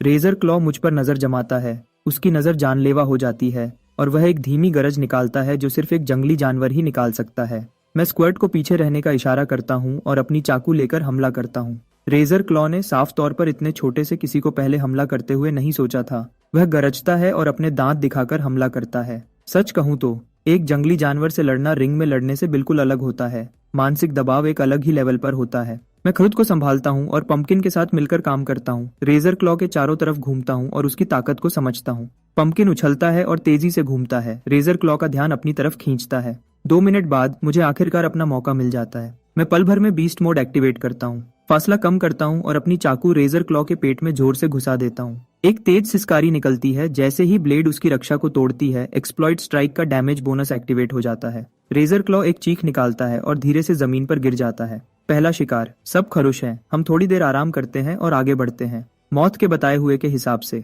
आधे घंटे बाद हमें छिपी हुई गुफा मिलती है जो एक नीचे जगह के कोने में छिपी हुई है, लेकिन वह नजारा हमें रोक देता है। 30 से ज्यादा रेजर क्लॉज एक साथ इकट्ठे हैं, सब एक ही जगह पर चीख रहे हैं। यह देखकर स्क्वर्ट के घुटने कांप जाते हैं। चलो पीछे हट जाते हैं, अगर उन्होंने हमें देख लिया तो हम खत्म। मैं सर हिलाता हूँ और धीरे से पीछे हटना शुरू करता हूँ। तभी गुफा के अंदर से नीली रोशनी चमकती है। उसके बाद एक भारी ताल में चलने की आवाज आती है, जैसे कोई बहुत बड़ा जानवर चल रहा हो। रेजर क्लॉज एक साथ पीछे हट जाते हैं। मैं चुप हो जाता हूँ और घूरता हूँ। मैं आखिरकार उस बड़े आदमी को साफ देख पाता हूँ जिसका मौत ने जिक्र किया था। एक जंग लगा हुआ मेटल का रोबोट अपनी मैकेनिकल बाहें घुमाता है। रेजर क्लॉज को पीछे धकेल रहा है जो गुफा में घुसने की कोशिश कर रहे हैं। उसी वक्त वह ऐसी आवाजें निकालता है जो मैं समझ नहीं पाता। हम ट्रांसलेटर चलाते हैं। वही लाइन बार बार दोहराई जाती है, सीरी गार्डियन आपकी सेवा में। कई बार हमला करने में नाकाम होने के बाद रेजर क्लॉज समझ जाते हैं कि वह अंदर नहीं घुस सकते और धीरे से पीछे हट जाते हैं। गार्डियन बॉट पीछा नहीं करता। भारी कदमों की आवाज फिर आती है और बॉट गुफा की गहराइयों में वापस गायब हो जाता है। क्या प्लान है? स्क्वर्ट पूछता है जब हम सुरक्षित जगह पर वापस आ जाते हैं। हम अंदर जाएंगे, कोई शक्कर नहीं, लेकिन हम समझदारी से करेंगे। हम खोजने वाले हैं, सुइसाइड स्क्वाड नहीं, क्योंकि इतने सारे रेजर क्लॉज हैं कि उनसे सीधे लड़ना मुश्किल है। हम जाल लगाने और उन्हें एक एक करके खत्म करने का फैसला करते हैं। लगता है हमें कुछ और लोगों की मदद लेनी पड़ेगी। तो स्क्वर्ट और मैं घाटी के बाहर काम करते हैं, जाल बनाने का सामान इकट्ठा करते हैं और साथ ही मदद करने वाले लोगों को भी देखते रहते हैं। थोड़ी देर बाद हमें पास में लड़ने की आवाजें सुनाई देती हैं। मैं अपनी नाक की गंदगी को मछली और खरगोश पकड़ने के लिए इस्तेमाल कर सकता हूँ। तुम क्या कर सकते हो? मैं बास्केटबॉल खेलता हूँ और मैं गाना, डांस और रैप कर सकता हूँ। मैंने आवाजें तुरंत पहचान ली और हंसने लगा। लगता है हमारी मदद आ गई। जो प्लान हमने बनाया था उस पर चलते हुए सब कुछ ठीक चलता है। हमने 5 या 6 दिन घाटी में 40 से ज्यादा रेजर क्लॉज को खत्म करने में लगाए। अब बस कुछ ही बचे हैं। तब उन्हें आखिरकार खतरा महसूस होता है और वह सब घाटी से तेजी से बाहर निकलते हैं। गुफा के रास्ते को रोकने वाले रेजर क्लॉज का काम खत्म होने के बाद हम चारों धीरे से गुफा के पास जाते हैं। तब फिर से भारी कदमों की आवाज आती है। जंग लगा हुआ गार्डियन बॉट एक बार फिर बाहर आता है और फिर से उसी गर्म आवाज में, सीरी गार्डियन आपकी सेवा में। ऐसी चीज के खिलाफ जो अकेले रेजर क्लॉज के पूरे झुंड को रोक सकती है, हम जल्दी नहीं करते। मैं बॉट को ध्यान से देखता हूँ और प्रोफेसर जो की कही हुई एक बात याद आती है, जब तुम किसी नई सभ्यता से मिलो तो जल्दी से दुश्मनी मत दिखाओ, पहले बातचीत करो। बॉट अभी भी अपनी वही लाइन दोहरा रहा है, तो मैं ट्रांसलेटर का इस्तेमाल करता हूँ, बॉट के बोलने के तरीके की नकल करता हूँ और जवाब देता हूँ, गेते मुझे सेवा चाहिए। बॉट रुक जाता है, उसकी नजर मुझ पर टिक जाती है। बच्चा मिला। फिर उसकी मैकेनिकल बाहें हिलने लगती हैं। पल भर में बाहें ऊपर उठती हैं जैसे हमें भगाने के लिए। फिर वह आगे बढ़ता है जैसे बॉट मुझे उठाने वाला हो। कुछ मिनट तक इस आगे पीछे के बाद एक छोटी सी बिजली की आवाज आती है और बॉट की आंखों में नीली रोशनी बुझ जाती है। वह बिल्कुल अकड़ा हुआ अपनी जगह पर जम जाता है। तो यहाँ सबकर ये है, कभी हिचकिचाओ मत, कभी रुको मत, वरना तुम सच में खुद को खत्म कर लोगे। खैर, मैं ध्यान से आगे बढ़ता हूँ। बॉट बिल्कुल भी रिएक्ट नहीं करता। स्क्वर्ट खलुश हो जाता है और उसके बगल से अंदर घुस जाता है। हम अपनी फ्लैशलाइट्स जलाते हैं। गुफा सीधी है, कोई शाखाएं नहीं, एक सिरे से दूसरे सिरे तक दिखती है। 2 बड़े खुले मेटल के दरवाजों के आगे एक छोटा सा अलग थलग रहने का बेस है। सबसे आखिरी में 2 शरीर, एक आदमी और एक औरत, एक दूसरे से टिके हुए हैं। मैं अपनी बात वापस लेता हूँ, वह इंसान जैसे हैं। मैं हमेशा सोचता था कि एलियन सभ्यताएं अजीब और एलियन दिखेंगी, लेकिन एक डिवाइस से जो कैमरा जैसा दिखता है, हमें पता चला कि वह 2 अवेकेंट थे जिनमें उड़ने की शक्ति थी। इस दुनिया की खूबसूरती से खिंचकर उन्होंने यहाँ रहने का फैसला किया था। लेकिन एक दिन बिना किसी चेतावनी के आसमान में अनगिनत छोटे काले बादल दिखे। बादलों ने तबाह करने वाली एनर्जी की किरणें छोड़ी, पूरी दुनिया को तबाह कर दिया। आदमी और औरत मदद करने के लिए बाहर दौड़े, लेकिन अवेकेंट होने के बावजूद भी वह काले बादलों के खिलाफ कुछ नहीं कर पाए। बुरी तरह घायल होकर उनके पास बेस में वापस जाने के अलावा कोई रास्ता नहीं था। एक अवेकेंट को ठीक करने वाली कोई दवा नहीं थी और सिर्फ एक गार्डियन बॉट था जो मामूली सुरक्षा और देखभाल करता था। उन्होंने शांति से अपनी मौत को गले लगाया। जब रिकॉर्डिंग खत्म होती है, सब लोग साफ तौर पर घबरा जाते हैं। फिर अचानक दरवाजे पर एक आदमी दिखता है। बधाई हो, सिर्फ 8 दिन में तुमने इस पूरी जगह की सबसे कीमती सभ्यता की चीज ढूंढ ली है। प्रोफेसर जो धीरे से अंदर आते हैं। वह अपने फोन पर एक डॉक्यूमेंट स्क्रॉल कर रहे हैं। और तुमने ऐसा करने का एकेडमी का सबसे तेज रिकॉर्ड तोड़ दिया है। वह मुझ पर नजर डालते हैं। तुम्हारी किस्मत बहुत अच्छी है बच्चे, तुमने बॉट का बच्चे की सुरक्षा वाला प्रोटोकॉल चालू कर दिया, वरना उससे आगे निकलना बिल्कुल भी आसान नहीं होता। मैं कैमरा ऊपर करता हूँ। प्रोफेसर, वह काले बादल क्या थे? बाकी बच्चे आगे झुकते हैं, सब जानना चाहते हैं, सबकी आंखें उन पर टिक जाती हैं। हम उन्हें स्टार हंटर्स कहते हैं। वह ब्रह्मांड में घूमते हैं और सभ्यताओं का शिकार करते हैं। प्रोफेसर जो का चेहरा गंभीर हो जाता है। जब भी उन्हें कोई विकसित सभ्यता मिलती है, वह हमला करते हैं, उसके साधन लूट लेते हैं, फिर ग्रह की सतह को तबाह कर देते हैं, सभ्यता को शून्य से फिर से बनाने पर मजबूर करते हैं। फसल काटने जैसा, एक बार काटो और अगले के उगने का इंतजार करो। जवाब एक बोझ की तरह गिरता है। क्या धरती को भी स्टार हंटर्स ने निशाना बनाया है? हमें नहीं पता, लेकिन हमें हमेशा तैयार रहना होगा। वह कमरे में सबको इशारा करते हैं। इसीलिए अकेडमी ने तुम सबको एक साथ लाया है। अगर तुम में से एक भी सभ्यता का रक्षक बन गया तो हमारी सारी मेहनत सफल हो जाएगी। 1 महीने बाद सब बेस कैंप पर इकट्ठे होते हैं। इस बची हुई जगह के सर्वाइवल मिशन में 5 कैंडिडेट्स को बाहर कर दिया जाता है।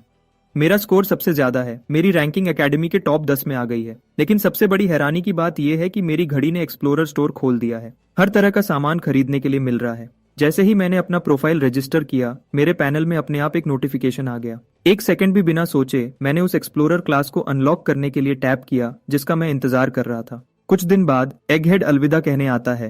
वह सिलेक्शन में पास हो गया है। वह अकेडमी का इतिहास में 27वां एस रैंक टैलेंट बन गया है। वह मुझे ढूंढ लेता है और मुझे एक नेम कार्ड देता है। इस बार यह एक इनविटेशन है, कोई नौकरी का ऑफर नहीं। मैंने पहले तुम्हें कम समझा था, बिना किसी अवेकनिंग ट्रेट के भी तुम एस रैंक के पूरे लायक हो। उसकी माफी सच्ची थी। जब भी तुम्हें मौका मिले तुम मेरी फैमिली की कंपनी में आ सकते हो। मैं कार्ड लेता हूँ और सर हिलाता हूँ। एगहेड के जाने के बाद मेरी रैंकिंग अपने आप 9वें पर आ जाती है। कुछ दिन बाद मौत अलविदा कहने आती है।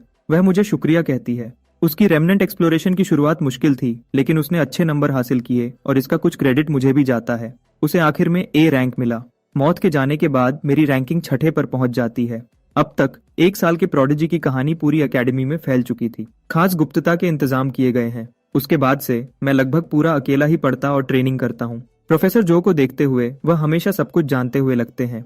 एक दिन मैंने अंदाजा लगाया और पूछा, क्या आप एक अवेकेंड प्रोफेसर हैं? वह अपनी वुल्फबेरी ड्रिंक का घूंट लेते हैं और मुस्कुराते हैं। तुम्हें क्या लगता है? और मैं सोचता हूँ कि क्या मैं अंदाजा लगाऊंगा। मैं मुड़ता हूँ और चला जाता हूँ। चेकमेट। वह बस मुझे देखता रह जाता है। आधे महीने बाद दुन्नो की बारी थी एकेडमी छोड़ने की। वह उदास दिख रहा था। उसे सिर्फ C+ रेटिंग मिली थी। लेकिन दुन्नो दुखी नहीं था, बल्कि वह आगे की तरफ उत्साह से देख रहा था। मैं अच्छा दिखता हूँ, मैं गाना गा सकता हूँ और डांस कर सकता हूँ, और मैं बॉल भी खेल सकता हूँ। मैं एक ट्रेनी के रूप में डेब्यू कर सकता हूँ। कौन जानता है, शायद मैं बड़ा बन जाऊं। 1 हफ्ते बाद स्क्वर्ट और बुगर को उनकी रेटिंग्स मिलती हैं। स्क्वर्ट को B+ मिलता है, बुगर को B मिलता है। दोनों जीनियस स्टैंडर्ड को पूरा करते हैं और पूरे फायदे के पैकेज के लिए क्वालिफाई करते हैं। वह तुरंत जल्दी जाने के लिए अप्लाई करते हैं ताकि अपनी फैमिलीज के साथ सेलिब्रेट कर सकें। उनके जाने से पहले हम तीनों एकेडमी की कैफेटेरिया में साथ में खाना खाते हैं।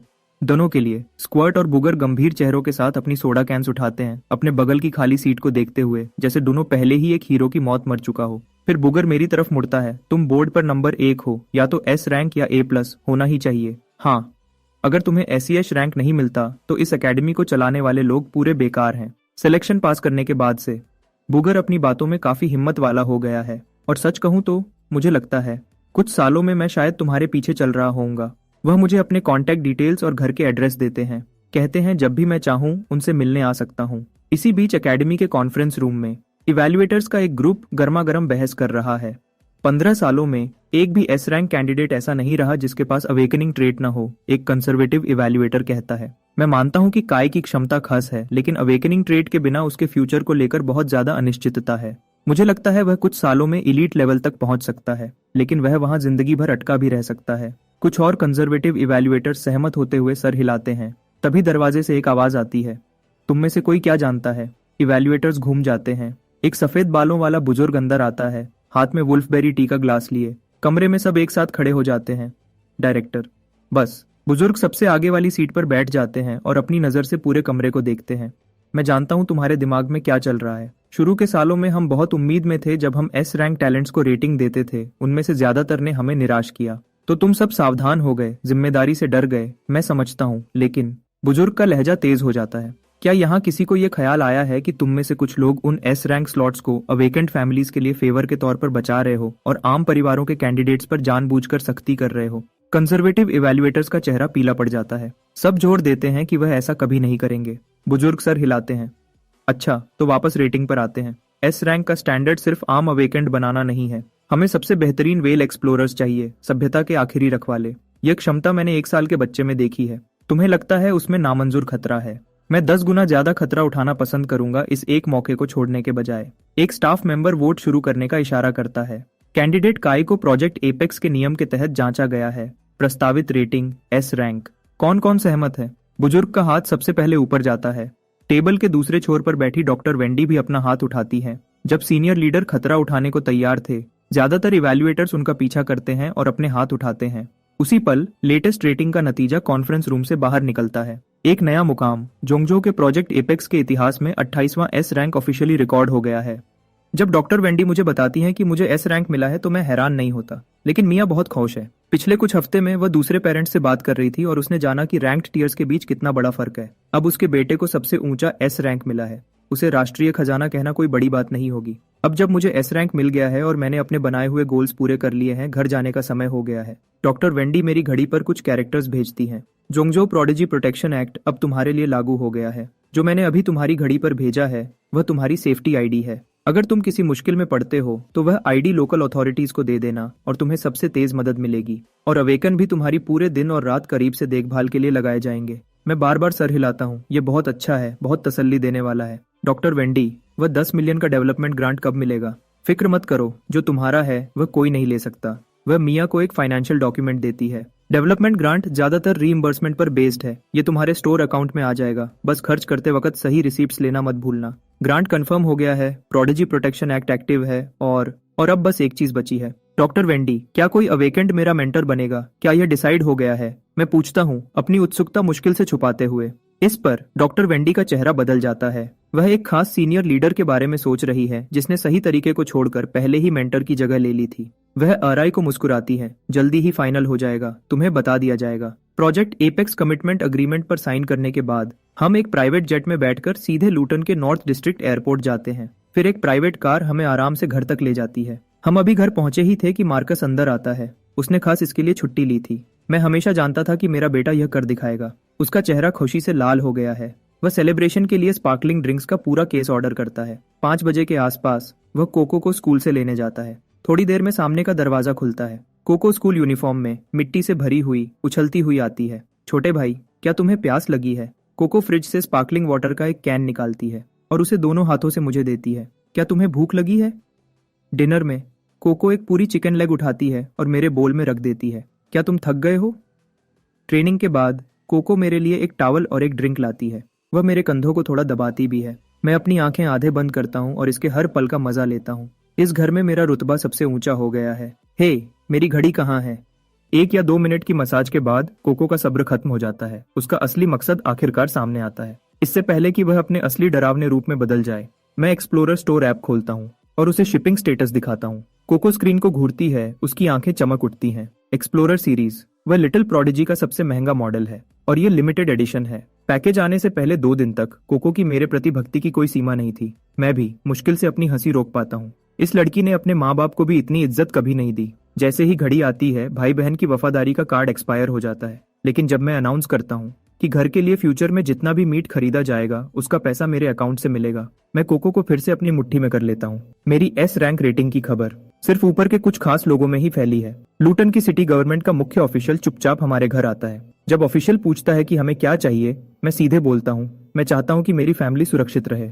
ऑफिशियल बिना किसी झिझक के मान जाता है। एक प्राइवेट कार और सिक्योरिटी का इंतजाम किया जाता है ताकि मार्कस, मिया और कोको को हर दिन स्कूल ले जाया और लाया जा सके। एक बड़ा अपार्टमेंट और एक सरकारी रेजिडेंशियल कॉम्पाउंड भी ऑफर किया जाता है, बिना किराए के और 20 साल रहने के बाद पूरी मालिकाना हक। मार्कस और मिया वहां हैरानी में खड़े हैं, आखिरकार समझ रहे हैं कि अब चीजें कितनी अलग हैं। शिफ्ट होने के दौरान मैं बस हर दिन बिना किसी छुट्टी के ट्रेनिंग करता हूँ, अपने मेंटोर के असाइनमेंट के फाइनल होने का इंतजार करते हुए। पूरा 1 महीना बीत जाता है जब आखिरकार ईमेल आता है। नाम लिखा है सीनियर प्रोफेसर जो। ये एकेडमी के वही पुराने प्रोफेसर हैं, तो वह सच में अवेकेंड नहीं है। मेरी घड़ी बजती है। छोटे, अब मैं तुम्हारा मेंटर हूँ। हैरान हो? ये नहीं सोचा था। तुम्हारे लिए एक छोटा सा गोल है, 4 साल के अंदर एलीट लेवल तक पहुंचो। अगर ऐसा करते हो तो एक बड़ा इनाम इंतजार कर रहा है, और अगर तुम नहीं करते तो मैं खुद लूटन आकर तुम्हें थप्पड़ मारूंगा। मैं थोड़ा सिकुड़ता हूँ, पता नहीं क्यों। मुझे शक नहीं है कि वह सच में ऐसा करेंगे। खुशकिस्मती से ये गोल मेरे लिए बिल्कुल भी मुश्किल नहीं है। स्कूल तब तक इंतजार कर सकता है जब तक तुम एलीट लेवल तक नहीं पहुंच जाते। ट्रेनिंग के लिए बस मेरे इंतजाम को फॉलो करना। एक मेंटर का होना सच में बोझ कम कर देता है। मैं अच्छे मूड में फोन रखता हूँ, मेंटर की खबर का इंतजार करते हुए। कोको मेरी स्पारिंग पार्टनर रही है। हर शाम हम साथ में कॉम्बैट प्रैक्टिस करते हैं। एकेडमी जाने से पहले कोको को हराने के लिए पूरी कोशिश और कुछ नए तरीके लगते थे। मुझे हर मौका ढूंढना पड़ता था ताकि साइज के फर्क को पूरा कर सकूं। वापस आने के बाद हम बराबर के थे, 50-50। कोको हैरान है, वो फिर से मुझे एलियन फ्रीक कहने लगी है। कुछ दिन बाद प्रोफेसर जो फोन करते हैं, ट्रेनिंग फैसिलिटी और तुम्हारा कोच सब तैयार है। पूरी जगह सिर्फ मेरी है। इक्विपमेंट के लिए इंतजार नहीं करना पड़ेगा। जो भी मैं ट्रेन करना चाहूँ जब भी चाहूँ। घर से आधे घंटे की दूरी पर। यह है जिंदगी। थोड़ी देर बाद प्रोफेसर जो ने जिस कोच का इंतजाम किया था वह आती है, एक जवान औरत जिसके ऊंचे पोनीटेल है। हेलो, मैं तुम्हारी पर्सनल कोच टीना हूँ। हाय कोच टीना। मैं बारबेल को रखता हूँ और दौड़कर पास जाता हूँ। मानसिक रूप से तैयार होने के बावजूद कोच टीना अपनी आंख को फड़कने से रोक नहीं पाती जब वह 100 केजी बारबेल देखती है। परिचय के बाद मैं उसके क्रेडेंशियल्स देखता हूँ। कोई ऐतराज नहीं। हम आगे के लिए ट्रेनिंग प्लान फाइनल करते हैं। मैं उसके बारे में हर चीज से संतुष्ट हूँ। फिर मैं सवाल पूछता हूँ, कोच टीना, 1 साल की तुम्हारी फीस क्या है? वह मुस्कुराती है। ज्यादा नहीं है, इसे एक एहसान समझो।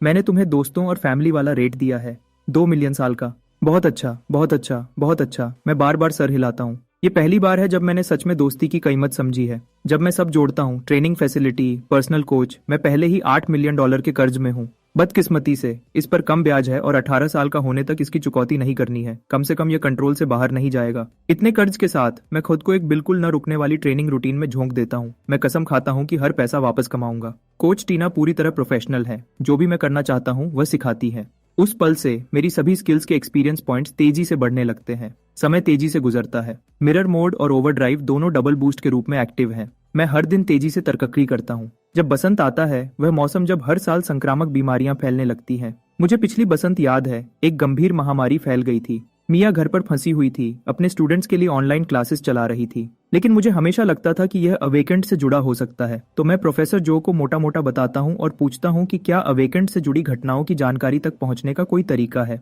प्रोफेसर जो मुझे एक रेफरल कोड भेजते हैं, फिर मेरी घड़ी पर एक ऐप भेजते हैं। लेकिन वह एक बात साफ करते हैं, मुझे खुद जांच नहीं करनी है। मैं सिर्फ डेटाबेस आर्काइव्स देख सकता हूँ। मैं ऐप इंस्टॉल करता हूँ और उसे खोलता हूँ। मैं कीवर्ड्स टाइप करता हूँ, ग्रीन फ्लाई। डेटाबेस तुरंत कई केसेस दिखाता है। वह सच में अवेकेंट लेवल की शक्तियों से जुड़े हैं। जैसे ही मैं ध्यान से पढ़ता हूँ, मेरा चेहरा गंभीर हो जाता है। हर एक केस में बड़े पैमाने पर मौत की महामारी शामिल है। मिडीवल यूरोप की ब्लैक डेथ से लेकर 1918 की स्पेनिश फ्लू तक, इन सभी बदनाम महामारियों में ग्रीन फ्लाई के निशान मिलते हैं। ओवरसीज में अवेकेंड ऑपरेटिव्स की लंबी जांच के बाद यह रास्ता एक पौराणिक जीव की तरफ जाता है, बेएल्ज़ेबब, लॉर्ड ऑफ द फ्लाइज।